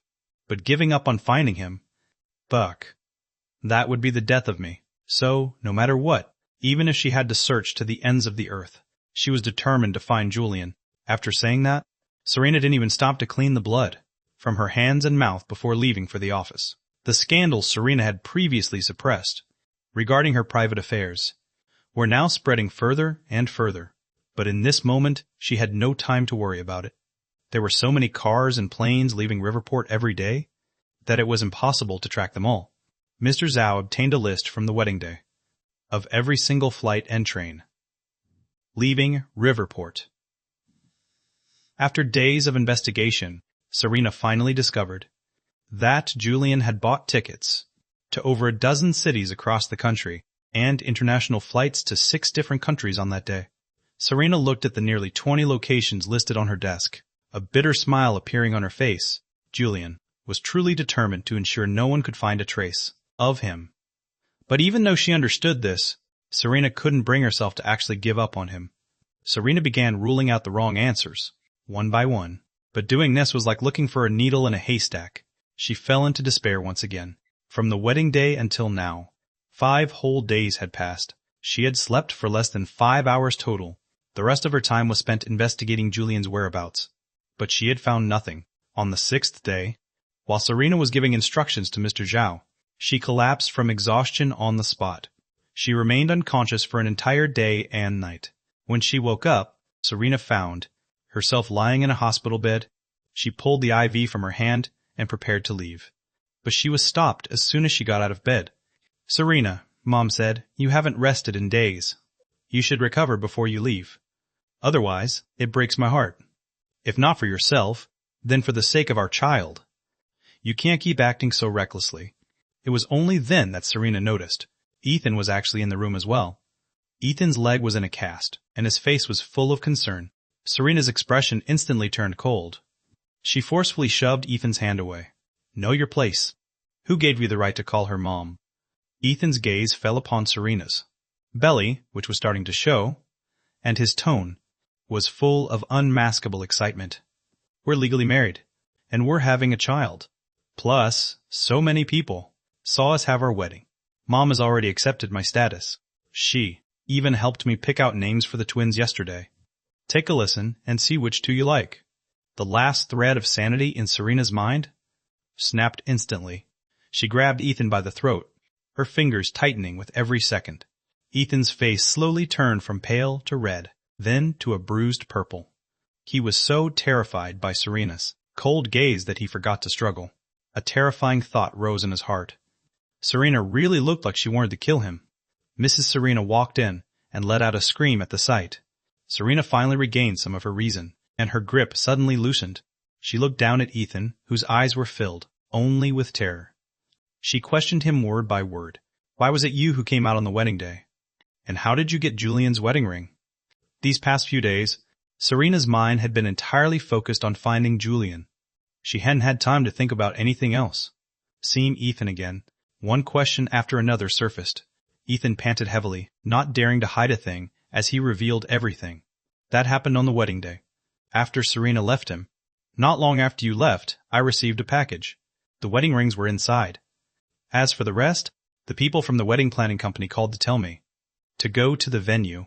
At the time, I only thought about replacing Julian and holding the wedding with you. I just went. I didn't think too much about it. Once Ethan was free, he scrambled to hide behind Mrs. Serena. Serena immediately contacted the head of the wedding planning company, her eyes fixed deathly on Ethan. If I find out you're lying to me, I definitely won't let you off. A few minutes later, Serena learned that half a month before the wedding, Julian had already requested the wedding planner to change the groom. The doubts swirling in Serena's heart finally had an answer. But this answer caused a sharp pang in Serena's chest. It turned out that so long ago, Julian had already been preparing to leave her. Serena knelt on the ground, unable to understand how Julian could be so heartless. To just leave like that. All those years of history between them. Was it really so? Worthless in Julian's eyes? But if she hadn't failed to resist Ethan's temptation and betrayed Julian, Julian would never have been heartless enough to leave her. Serena slapped herself across the face, twice with great force. But her regret didn't lessen one bit. Suddenly, the sound of her phone ringing interrupted Serena's self-reproach. Mr. Zhao's voice came through the phone. "Miss Serena, I've received news about Mr. Julian from Caleb." Serena's eyes instantly lit up. "Speak." The person following Caleb managed to take a photo of his chat screen with Mr. Julian from a distance. By analyzing the background of the photo, it seems Mr. Julian is currently in a remote mountain town in Alaska. In the next second, a photo zoomed in to the point of being blurry was sent to Serena's phone. Even though the photo was so blurry you could barely see a face, Serena recognized him instantly. The person in the photo was Julian. She looked at the photo with near obsession. "Book me the earliest flight to Alaska immediately. I'm going to find Julian." 3 hours later, Serena was on a plane bound for Alaska. After a flight of more than 5 hours, the plane landed in Alaska. Serena went straight to the location shown in the background of the photo. After asking around, Serena finally tracked down the guest house where Julian had been staying. But when she took Julian's photo to ask the owner for news, she learned that Julian had just left. Serena was stunned on the spot. A brief ringing sound echoed in her ears. No one knew better than her the reason for Julian's hasty departure. Julian must have known that she had come here, which was why he fled in such a hurry. Serena stood in the room where Julian had stayed before leaving. Inside the room, Julian's scent hadn't fully dissipated yet. Serena found a brooch that Julian had left behind in the bathroom. She pressed it tightly against her heart inside her pocket. There was also a photo of Julian inside. Every day, only when Serena looked at that photo could she get a moment of peace. During the time Julian was gone, she went through all the old photos she had kept on her phone. She printed them out and, following her memory, stuck them one by one onto the wall. She even tracked down all their old couple's items and the matching clothes she used to wear with Julian, buying every single item back. Only by doing that could Serena feel like Julian hadn't really left her for good, but had just gone on a long trip and might come back any day. Serena tried the same old tactics, sending Mr. Zhao to the stations and airports to investigate Julian's whereabouts. But this wasn't Riverport. Mr. Zhao was nearly arrested as a suspicious person, and he ended up learning nothing at all. I returned to Riverport. To be precise, I returned to the city where Serena once wanted to build a future with me. Of course, I knew she had returned as well. 2 days ago, she was still in Alaska, searching for me like a madwoman, but now she had crawled back to Riverport in total disgrace. I heard she started her old habits again, tracking Caleb, and scouting for any news of my whereabouts. She even dug up people I hadn't spoken to in years, trying to cozy up to them. One by one, I just stood in the distance, watching her like a headless fly, crashing into everyone I had ever known.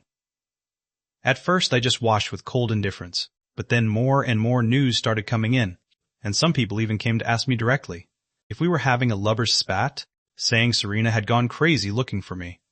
I coldly replied with a simple no comment. I had already given her every chance I could possibly give, but it was like she couldn't understand plain English. The less I responded, the more she lunged forward like a fanatic. In the end, I was truly disgusted. I had blocked her for so long, Yet she really thought it was because I was afraid, or that I couldn't face her.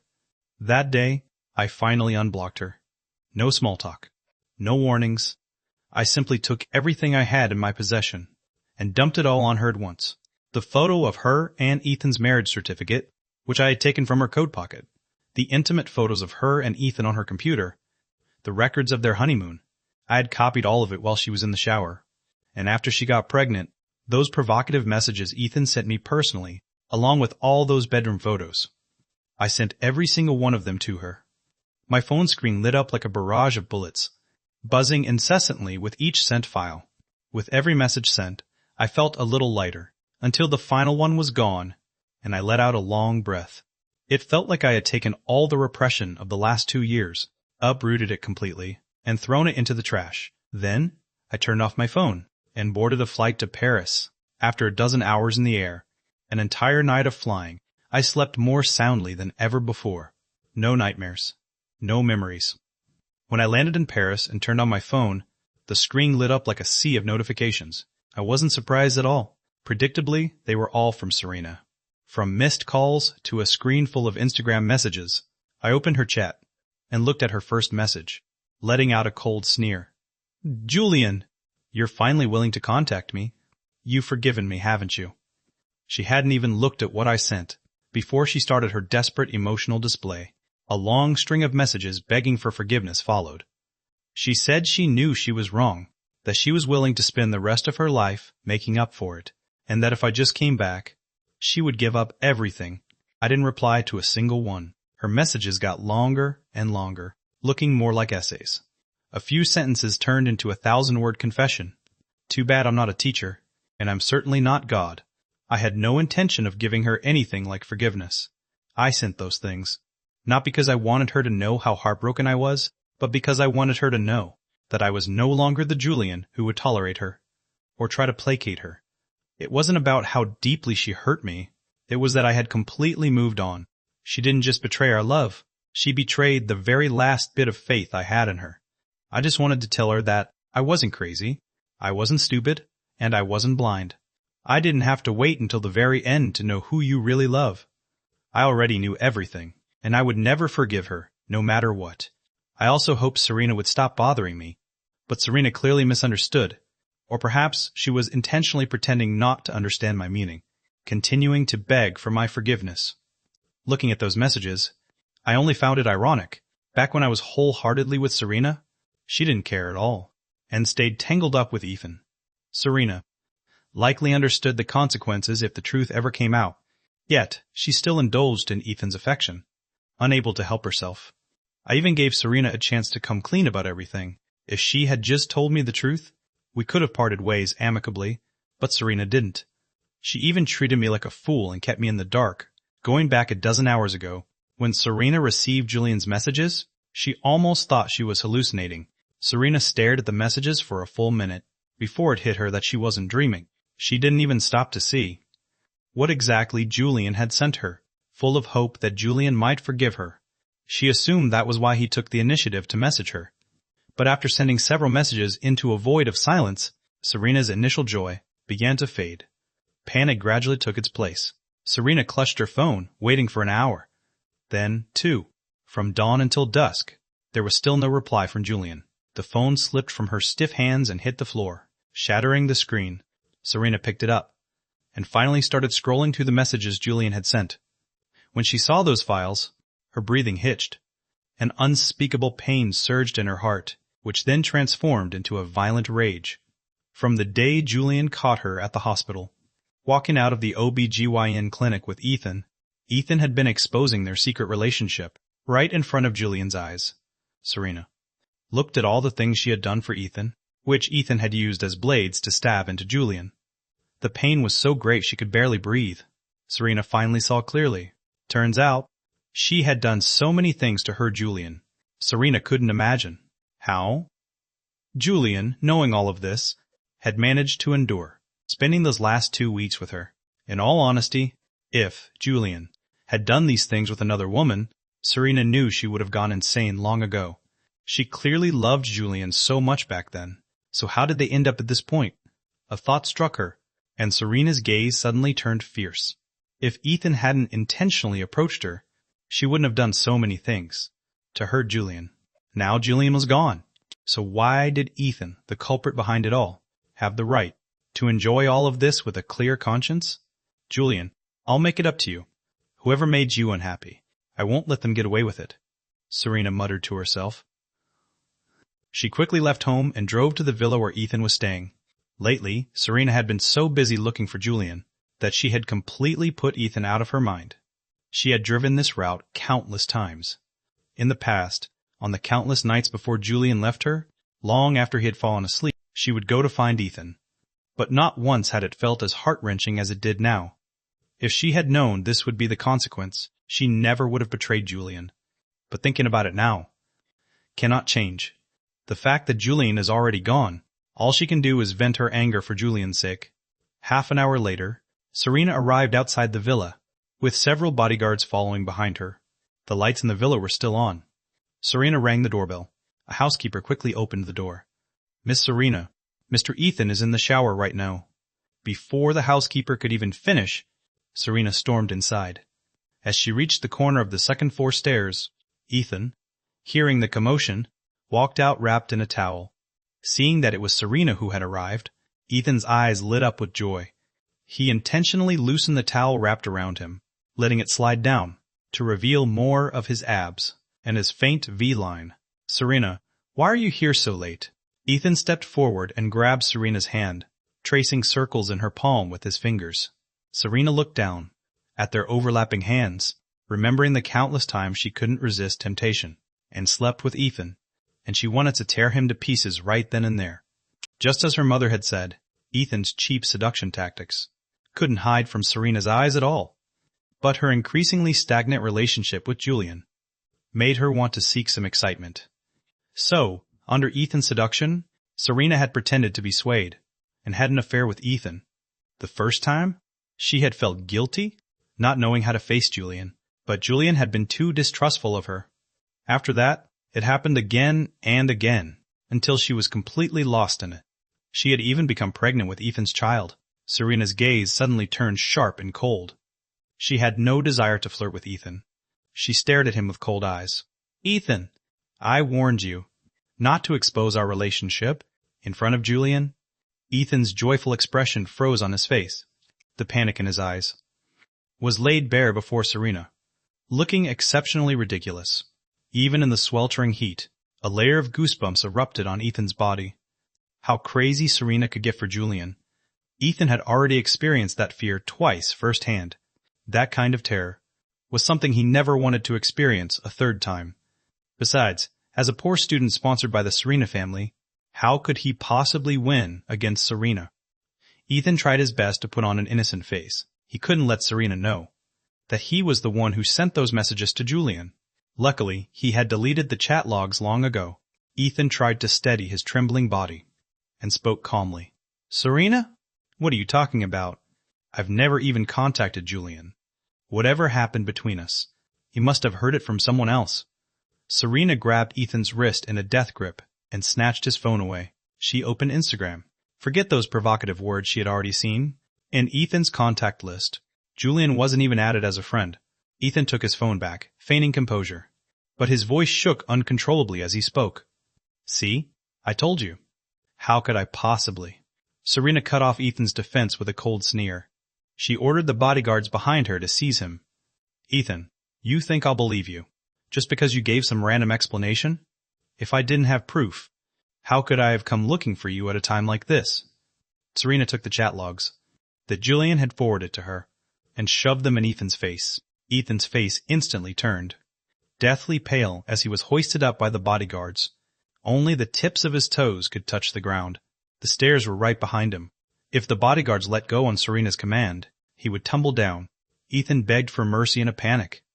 Serena, please let me stand up first. I didn't mean to say those things. I was just so lonely. Julian, I didn't want to see you marry someone else, but it's only because I love you too much. Can you forgive me just this once? Ethan used his free hand to grip the bodyguard's wrist tightly. He was terrified that Serena would recklessly tell the guards to let go. Serena's expression didn't soften at all. As if looking at a dead man, she stared down at the pleading Ethan. Wasn't it enough to enjoy everything you were given? But you had to be greedy and try to drive Julian away. Since you tried to climb your way up, you're destined to lose everything. Under Ethan's shocked gaze, Serena raised her hand and placed it over Ethan's hand as he gripped the bodyguard. She pried Ethan's fingers off one by one. Julian is gone. So what right do you have to enjoy any of this? Ethan was so scared his lips were trembling. The housekeeper who had opened the door saw this, and had long since been scared out of her wits. Ethan noticed her, and quickly shouted, "Call Mrs. Serena. Serena, don't forget you're still carrying my child. And my status was personally acknowledged by your parents? You can't do this to me." Ethan's threats had no effect whatsoever. His fingers were pried off one by one, and Serena gave him a violent shove. She watched coldly as Ethan tumbled down the stairs. Ethan felt as if the 30 seconds spent tumbling down the stairs lasted for an eternity. By the time he stopped, his leg, which hadn't yet healed, was further injured, and his head was gushing blood. Ethan looked up to the top of the stairs, at Serena, standing there untouched, and realized there wasn't a hint of pity in her eyes. Ethan's remaining sanity was instantly consumed by hatred. "Serena, you're truly a coward. Julian is gone, so you're pushing all the blame onto me. But what did I do wrong? Before I ever sent those messages to him, he already knew about your affair. In the end, it was because you couldn't control yourself. Talking about how you love Julian and that he's more important than your own life. Your so-called love is a joke. No wonder he replaced the groom with me even as he left. He did it to get revenge on you. If you love him so much, then go and repent to his face." Soon, Ethan passed out due to excessive blood loss. Serena watched the whole time with a cold eye, without a shred of heartbreak. The only hint of emotion she showed was when she heard Ethan pierce through to her truest inner thoughts, a fleeting moment of embarrassment. She had already learned from the messages Julian had sent her that before Ethan ever started his provocations, Julian already knew about her cheating. But as for the mistakes she made, she would apologize to Julian's face personally. Ethan, the culprit, had no right to shift the blame. The housekeeper dialed the phone with trembling hands. Before long, Mrs. Serena, and an ambulance arrived at the villa one after another. Mr. Serena came along as well. Seeing the blood covering the floor of the villa, he was so furious that he immediately slapped Serena across the face. "You absolute bastard. Wasn't making a fool of yourself lately enough? Now you're trying to kill Ethan too?" Half of Serena's face swelled up instantly, but she didn't regret what she had just done one bit. What right did he have to steal Julian's place? This was the punishment his greed deserved. She only wanted to have a child with Julian.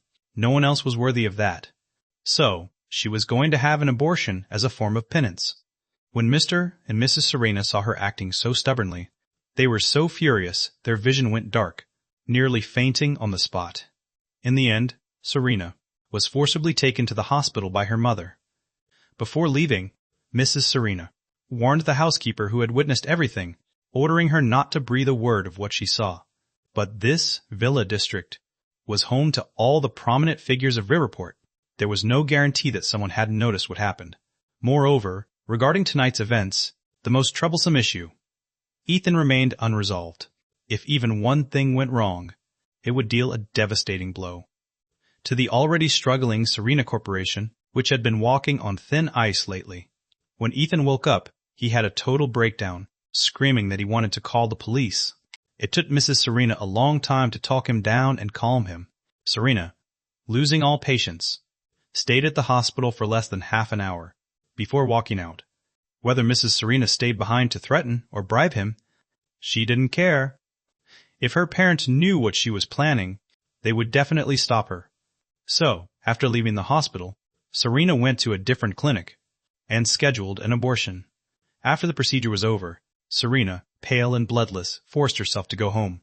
All she wanted now was to find Julian as soon as possible, to repent to his face, and to tell him how much she missed him. Serena returned to that ice-cold house. Inside, everything had been restored to how it was before Julian left, yet his presence was nowhere to be found. Numbly, she prepared 2 bowls of noodles, and placed them exactly where Julian's bowl had sat before he left. Then, she took out some alcohol and sat on the other side of the table. Julian, I made the noodles you used to love. I even taught Ethan a lesson for you today. The child I was carrying is gone too. But when will you finally forgive me? When will you come back to me? Serena acted as if she couldn't feel anything, pouring bottle after bottle of alcohol down her throat, completely ignoring the toll it was taking on her body. She tried to use the alcohol to numb herself, hoping she wouldn't have to endure the pain anymore. Serena pulled out her phone, the screen already shattered beyond repair, and opened her chat history with Julian. One message after another. She read through everything they had ever sent to each other. If only nothing had changed. How wonderful would that be? As Serena read, she remembered the messages Julian had sent her. Among them were many intimate photos of her and Ethan. Back when Julian saw those, how heartbroken must he have been?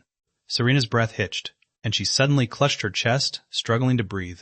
Since Julian left, except for that one time she collapsed, she hadn't had a single night of sound sleep, even though she had rearranged the house to look like it did before he left.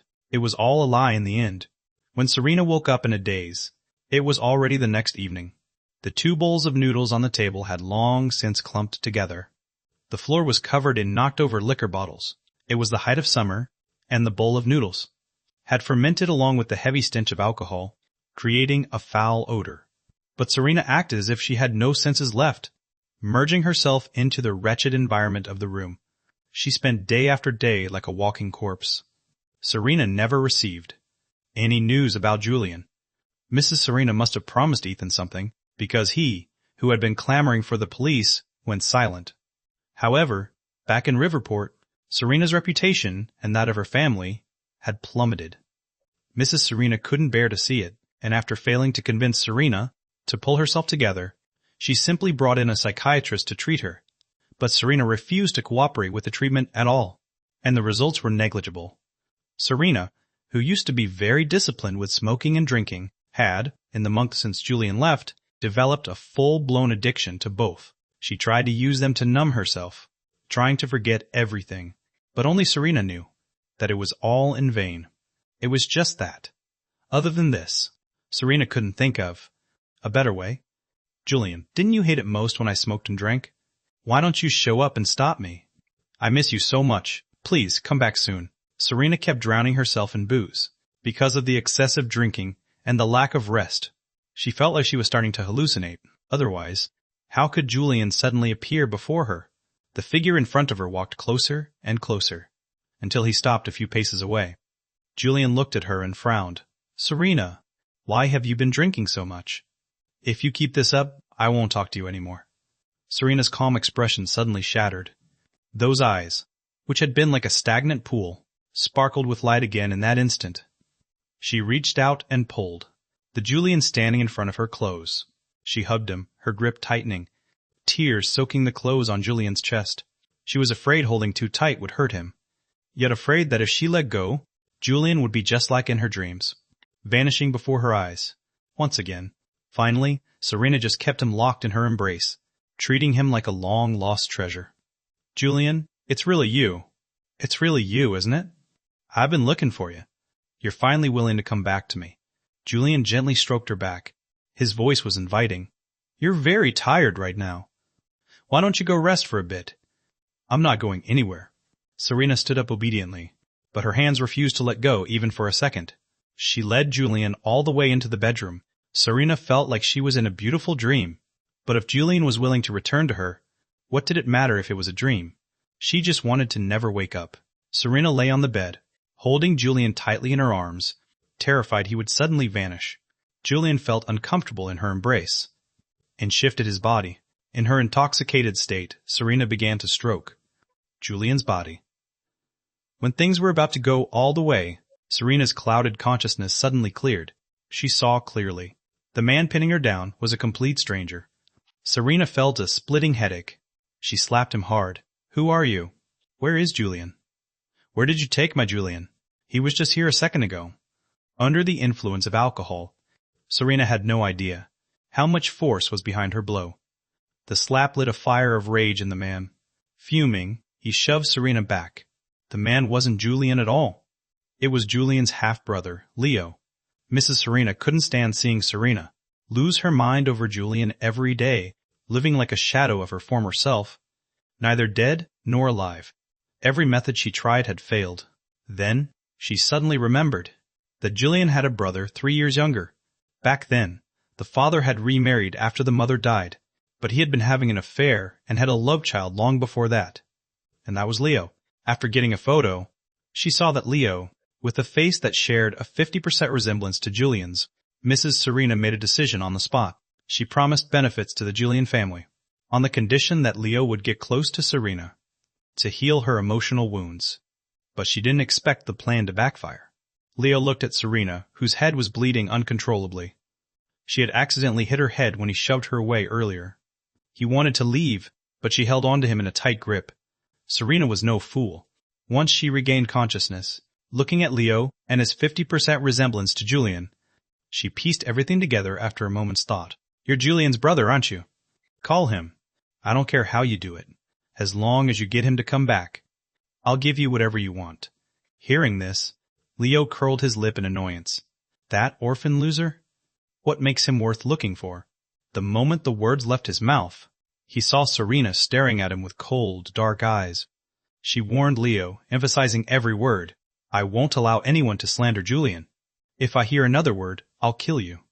Under Serena's threat, Leo reluctantly dialed Julian's phone number. The phone rang for a while before it was picked up. The voice on the other end was full of annoyance at being woken up. "Hey, big brother, it's Leo.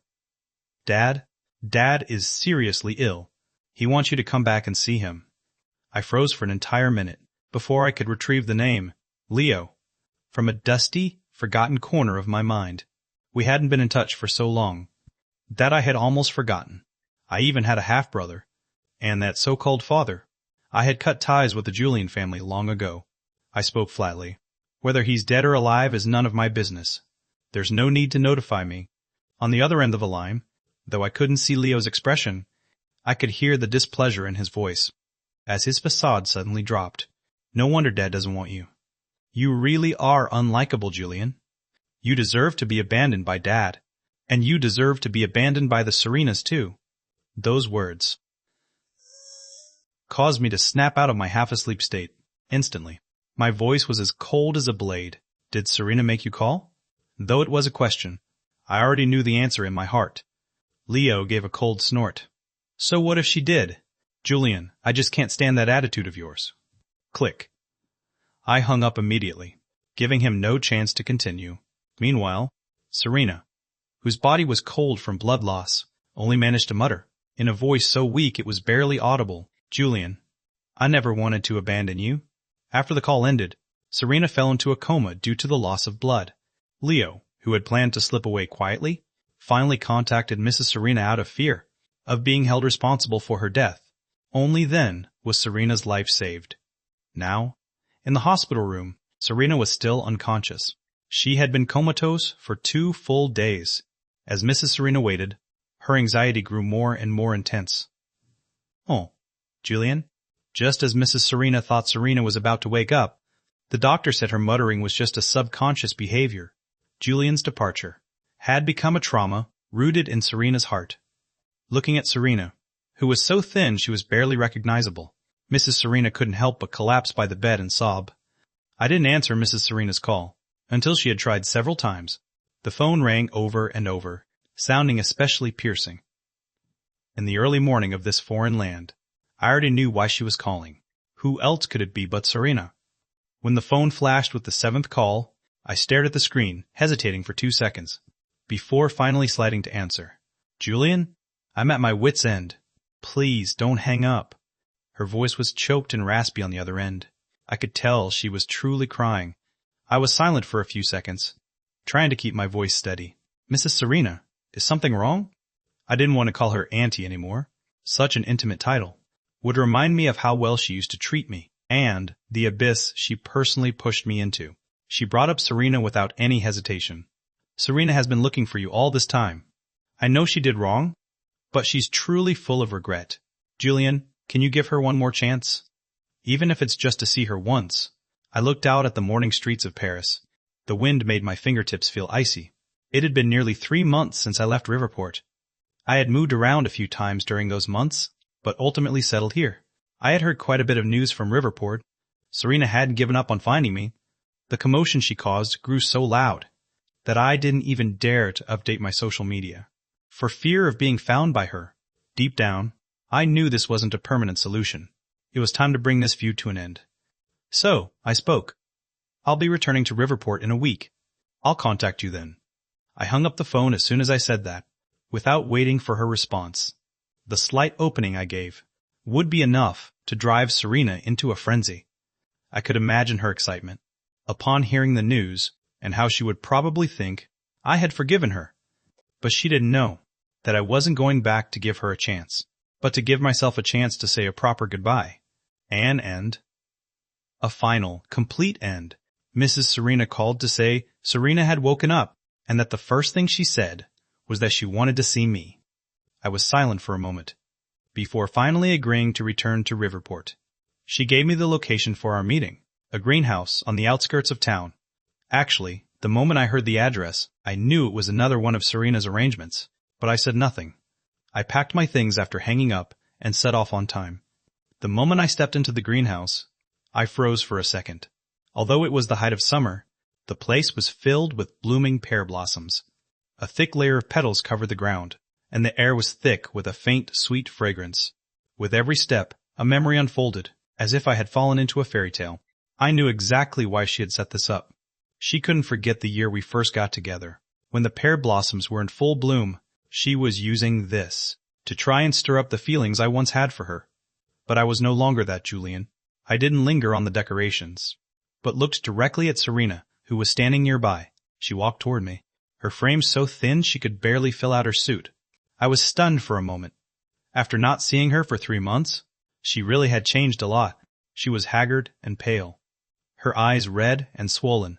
It was as if her soul had been drained away, leaving behind only a hollow shell. But not even a hint of pity stirred in my heart. "Julian," she said as she spoke. I stopped in my tracks, Cade, maintaining a distance of 10 feet. I didn't want to take another step closer. "Say whatever you have to say." I looked at her, my voice flat and distant. "But I hope that after today, you will stop interfering in my life." A look of hurt appeared in her eyes, as if my words had slapped her awake. But I didn't soften. She took a breath, looking up at me as she tried to force a smile.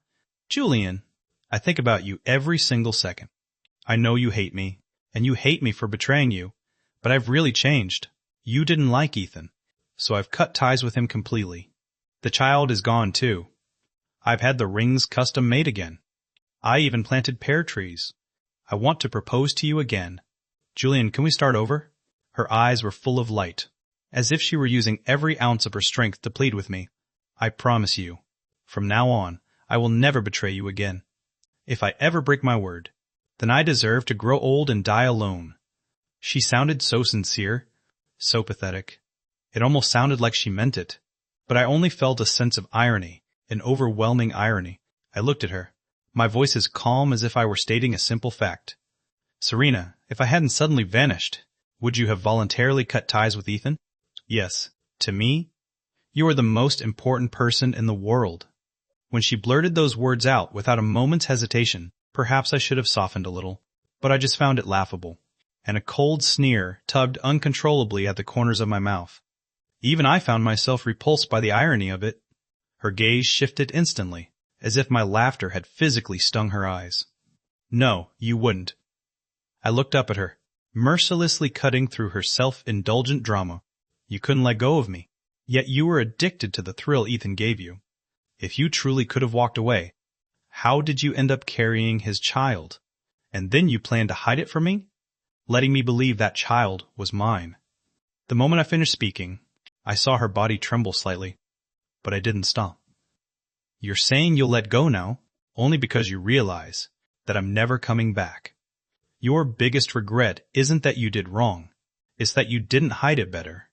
I slowly closed the distance, my voice dropping to a whisper. "If you could do it all over again, I'd bet anything you would have hidden Ethan far away. Somewhere I would never find him in this lifetime. That way, you could have had it both ways. You'd continue to lie to me and keep up the act." Her face turned deathly pale in an instant. I knew I had hit the most private, most unadmitted part of her soul. Her lips trembled, but not a single word came out. It took a long while before she finally spoke in a raspy voice. Julian, you can't condemn me for things that never happened. She was still shaking her head, denying and arguing, but I had long since lost the patience to listen. Maybe my guess is wrong. I sneered, but the fact that you betrayed me is an unalterable reality. Serena, what makes you think that after you've done so many disgusting things, I could ever go back to the way things were, and just forgive and forget? She could barely stay on her feet. Her face was unnervingly white. The ring in her hand fell with a soft thud, rolling to my feet. I looked down at it for a second, but didn't pick it up. She stared at me, resentment flickering in her eyes. Then why were you willing to come back? Weren't you afraid? She didn't finish the sentence, but I knew what she wanted to say. She was afraid I thought she would use her power to trap me here. She certainly had the ability. In this city, her word was law, and in truth, I really shouldn't have come back, but I did, because I realized that if I didn't face this, it would never truly be over.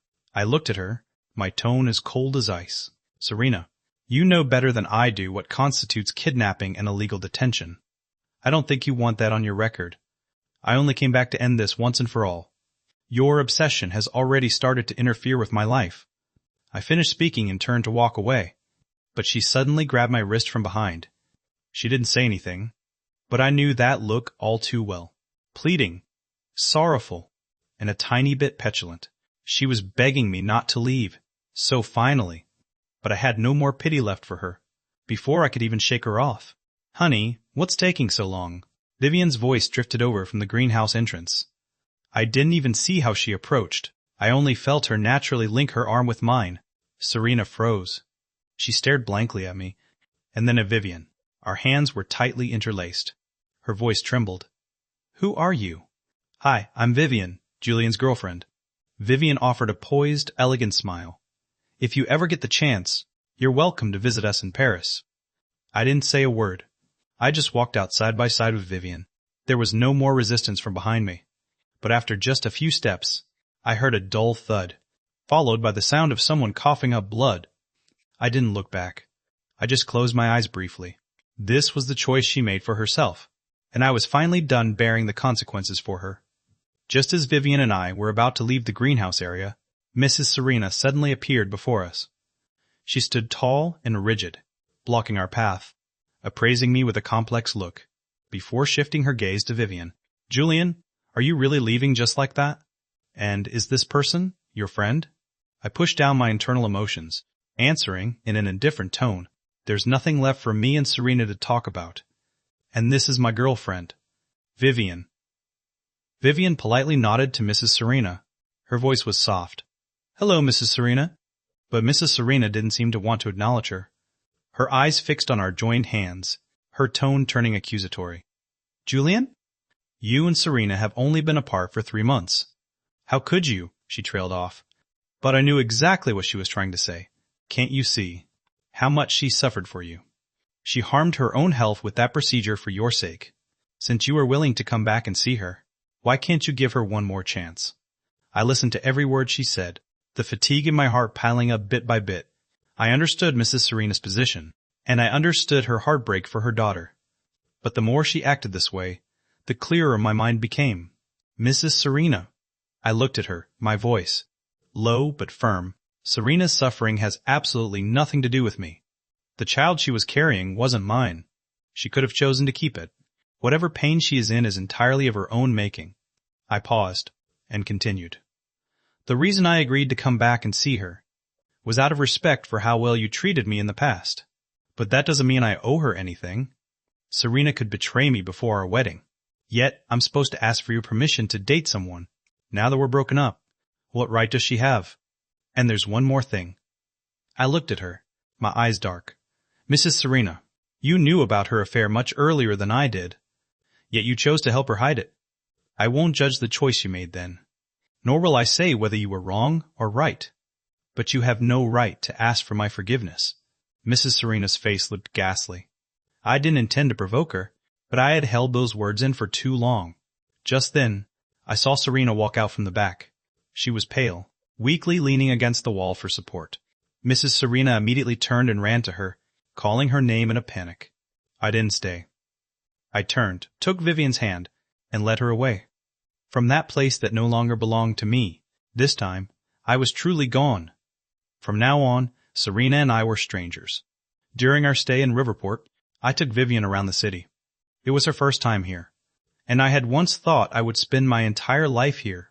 I took her to the beef noodle shop I frequented as a kid, walked along the river to catch the breeze, and even went to see Caleb. We made a promise that whenever Caleb felt like a change of pace, he'd fly out to Paris to visit me. Then, Vivian and I left Riverport together. The moment the plane landed in Paris, I felt a weight lift off my chest. I was finally, truly free. I had met Vivian during my first trip to Paris. The day I landed, I was exhausted and nearly got scammed by a rental agent. Vivian was the one who stepped in to help me out. She even took me to a safe house owned by one of her friends. Afterward, we started grabbing meals and chatting occasionally. We gradually became close. She said I was very quiet, a lot like the protagonist of a manga she loved as a kid. I just smiled at the time. I didn't say anything. Not until later did she seriously tell me that she liked me. I didn't turn her down. It wasn't an impulsive decision, nor was I looking for a rebound. I knew very clearly that I no longer loved Serena. From the moment I sat alone at the wedding venue and saw that marriage certificate she had with someone else, all my love had been completely drained away. If anyone thinks it's cold-blooded of me to start a new relationship less than 3 months after a breakup, then let them. I won't bother explaining. Just like Vivian once said, running away only lets the situation torture you over and over. Only by facing it can you truly let go. I'm not running anymore. I no longer believe in the idea that there's only one person for everyone. People change, and hearts change too. I once believed in Serena's sincerity. Now, I am willing to believe in Vivian's. If I had to say, my love with Serena was like a moth to a flame. Then my time with Vivian is more like a gentle spring rain.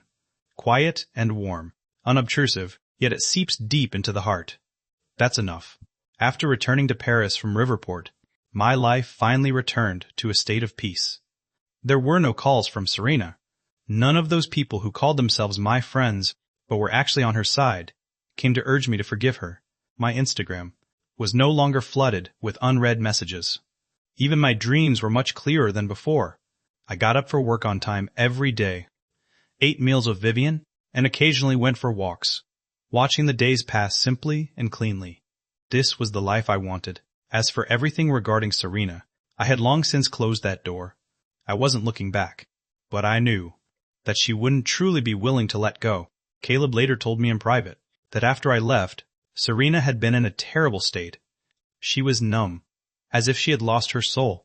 She became emaciated and depressed. She even stopped attending any events and refused to take over any corporate affairs.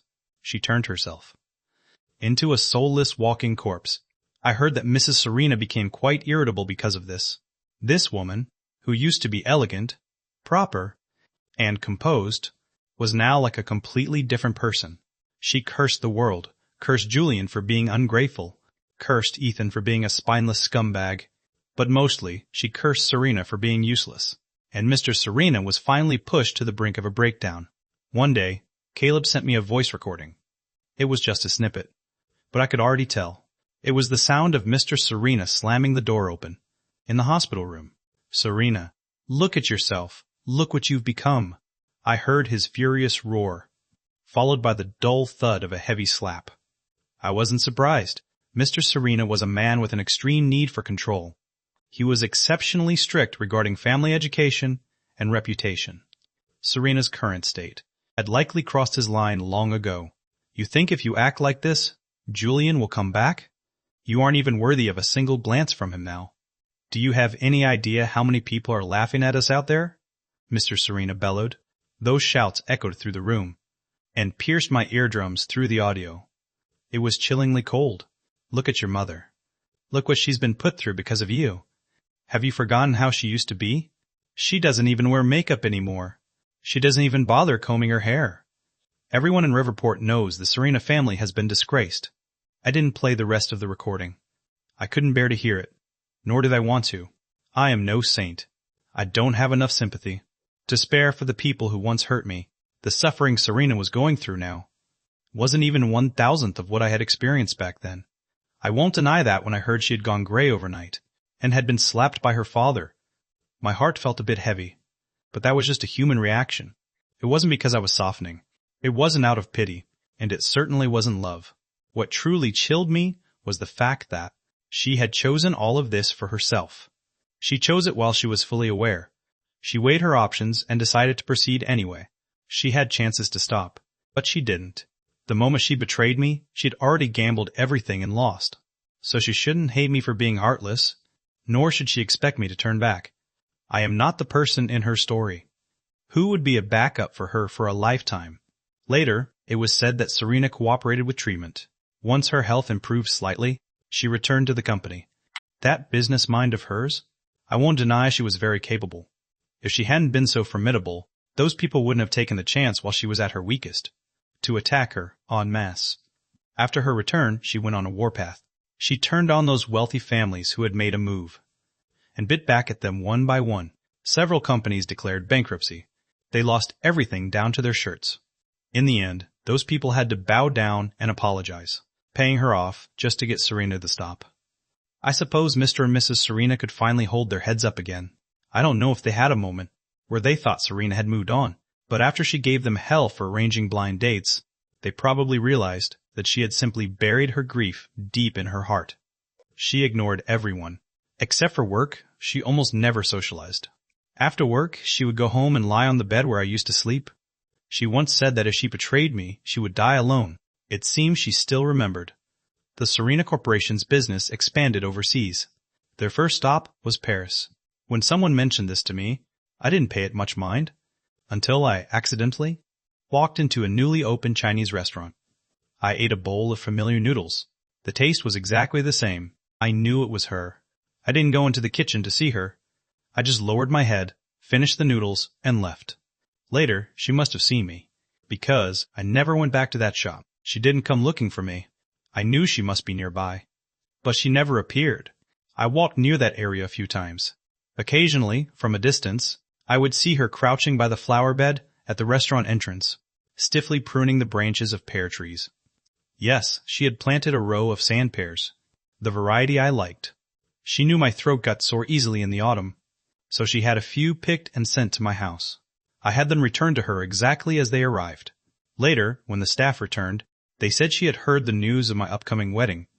Later still, she appeared at the back of the crowd at my wedding. I could sense it when the vows were finished. I heard a stifled sob coming from a corner behind me. I didn't look back. I knew it was her. Time passed. One day, while I was taking a walk, pushing a pregnant Vivian, I passed by that shop again. She was still there, sitting in the courtyard, her back looking pale. She was leaning against a pear tree, staring into space. She didn't come to greet me, and I didn't look back. Knowing she could no longer have children, I heard she had adopted the child back home. They say the child looks a little like me. I also heard she constantly travels between Riverport and Paris, her health getting worse with each passing year. But she is still alive, still guarding that courtyard, guarding that row of pear trees, and guarding that shop. Sometimes I wonder, if she hadn't done those things back then, would we still be together now? But I only think about it, because that version of her had already disappeared on that night before the wedding. And as for me now, I already have a future of my own. She no longer belongs in my world.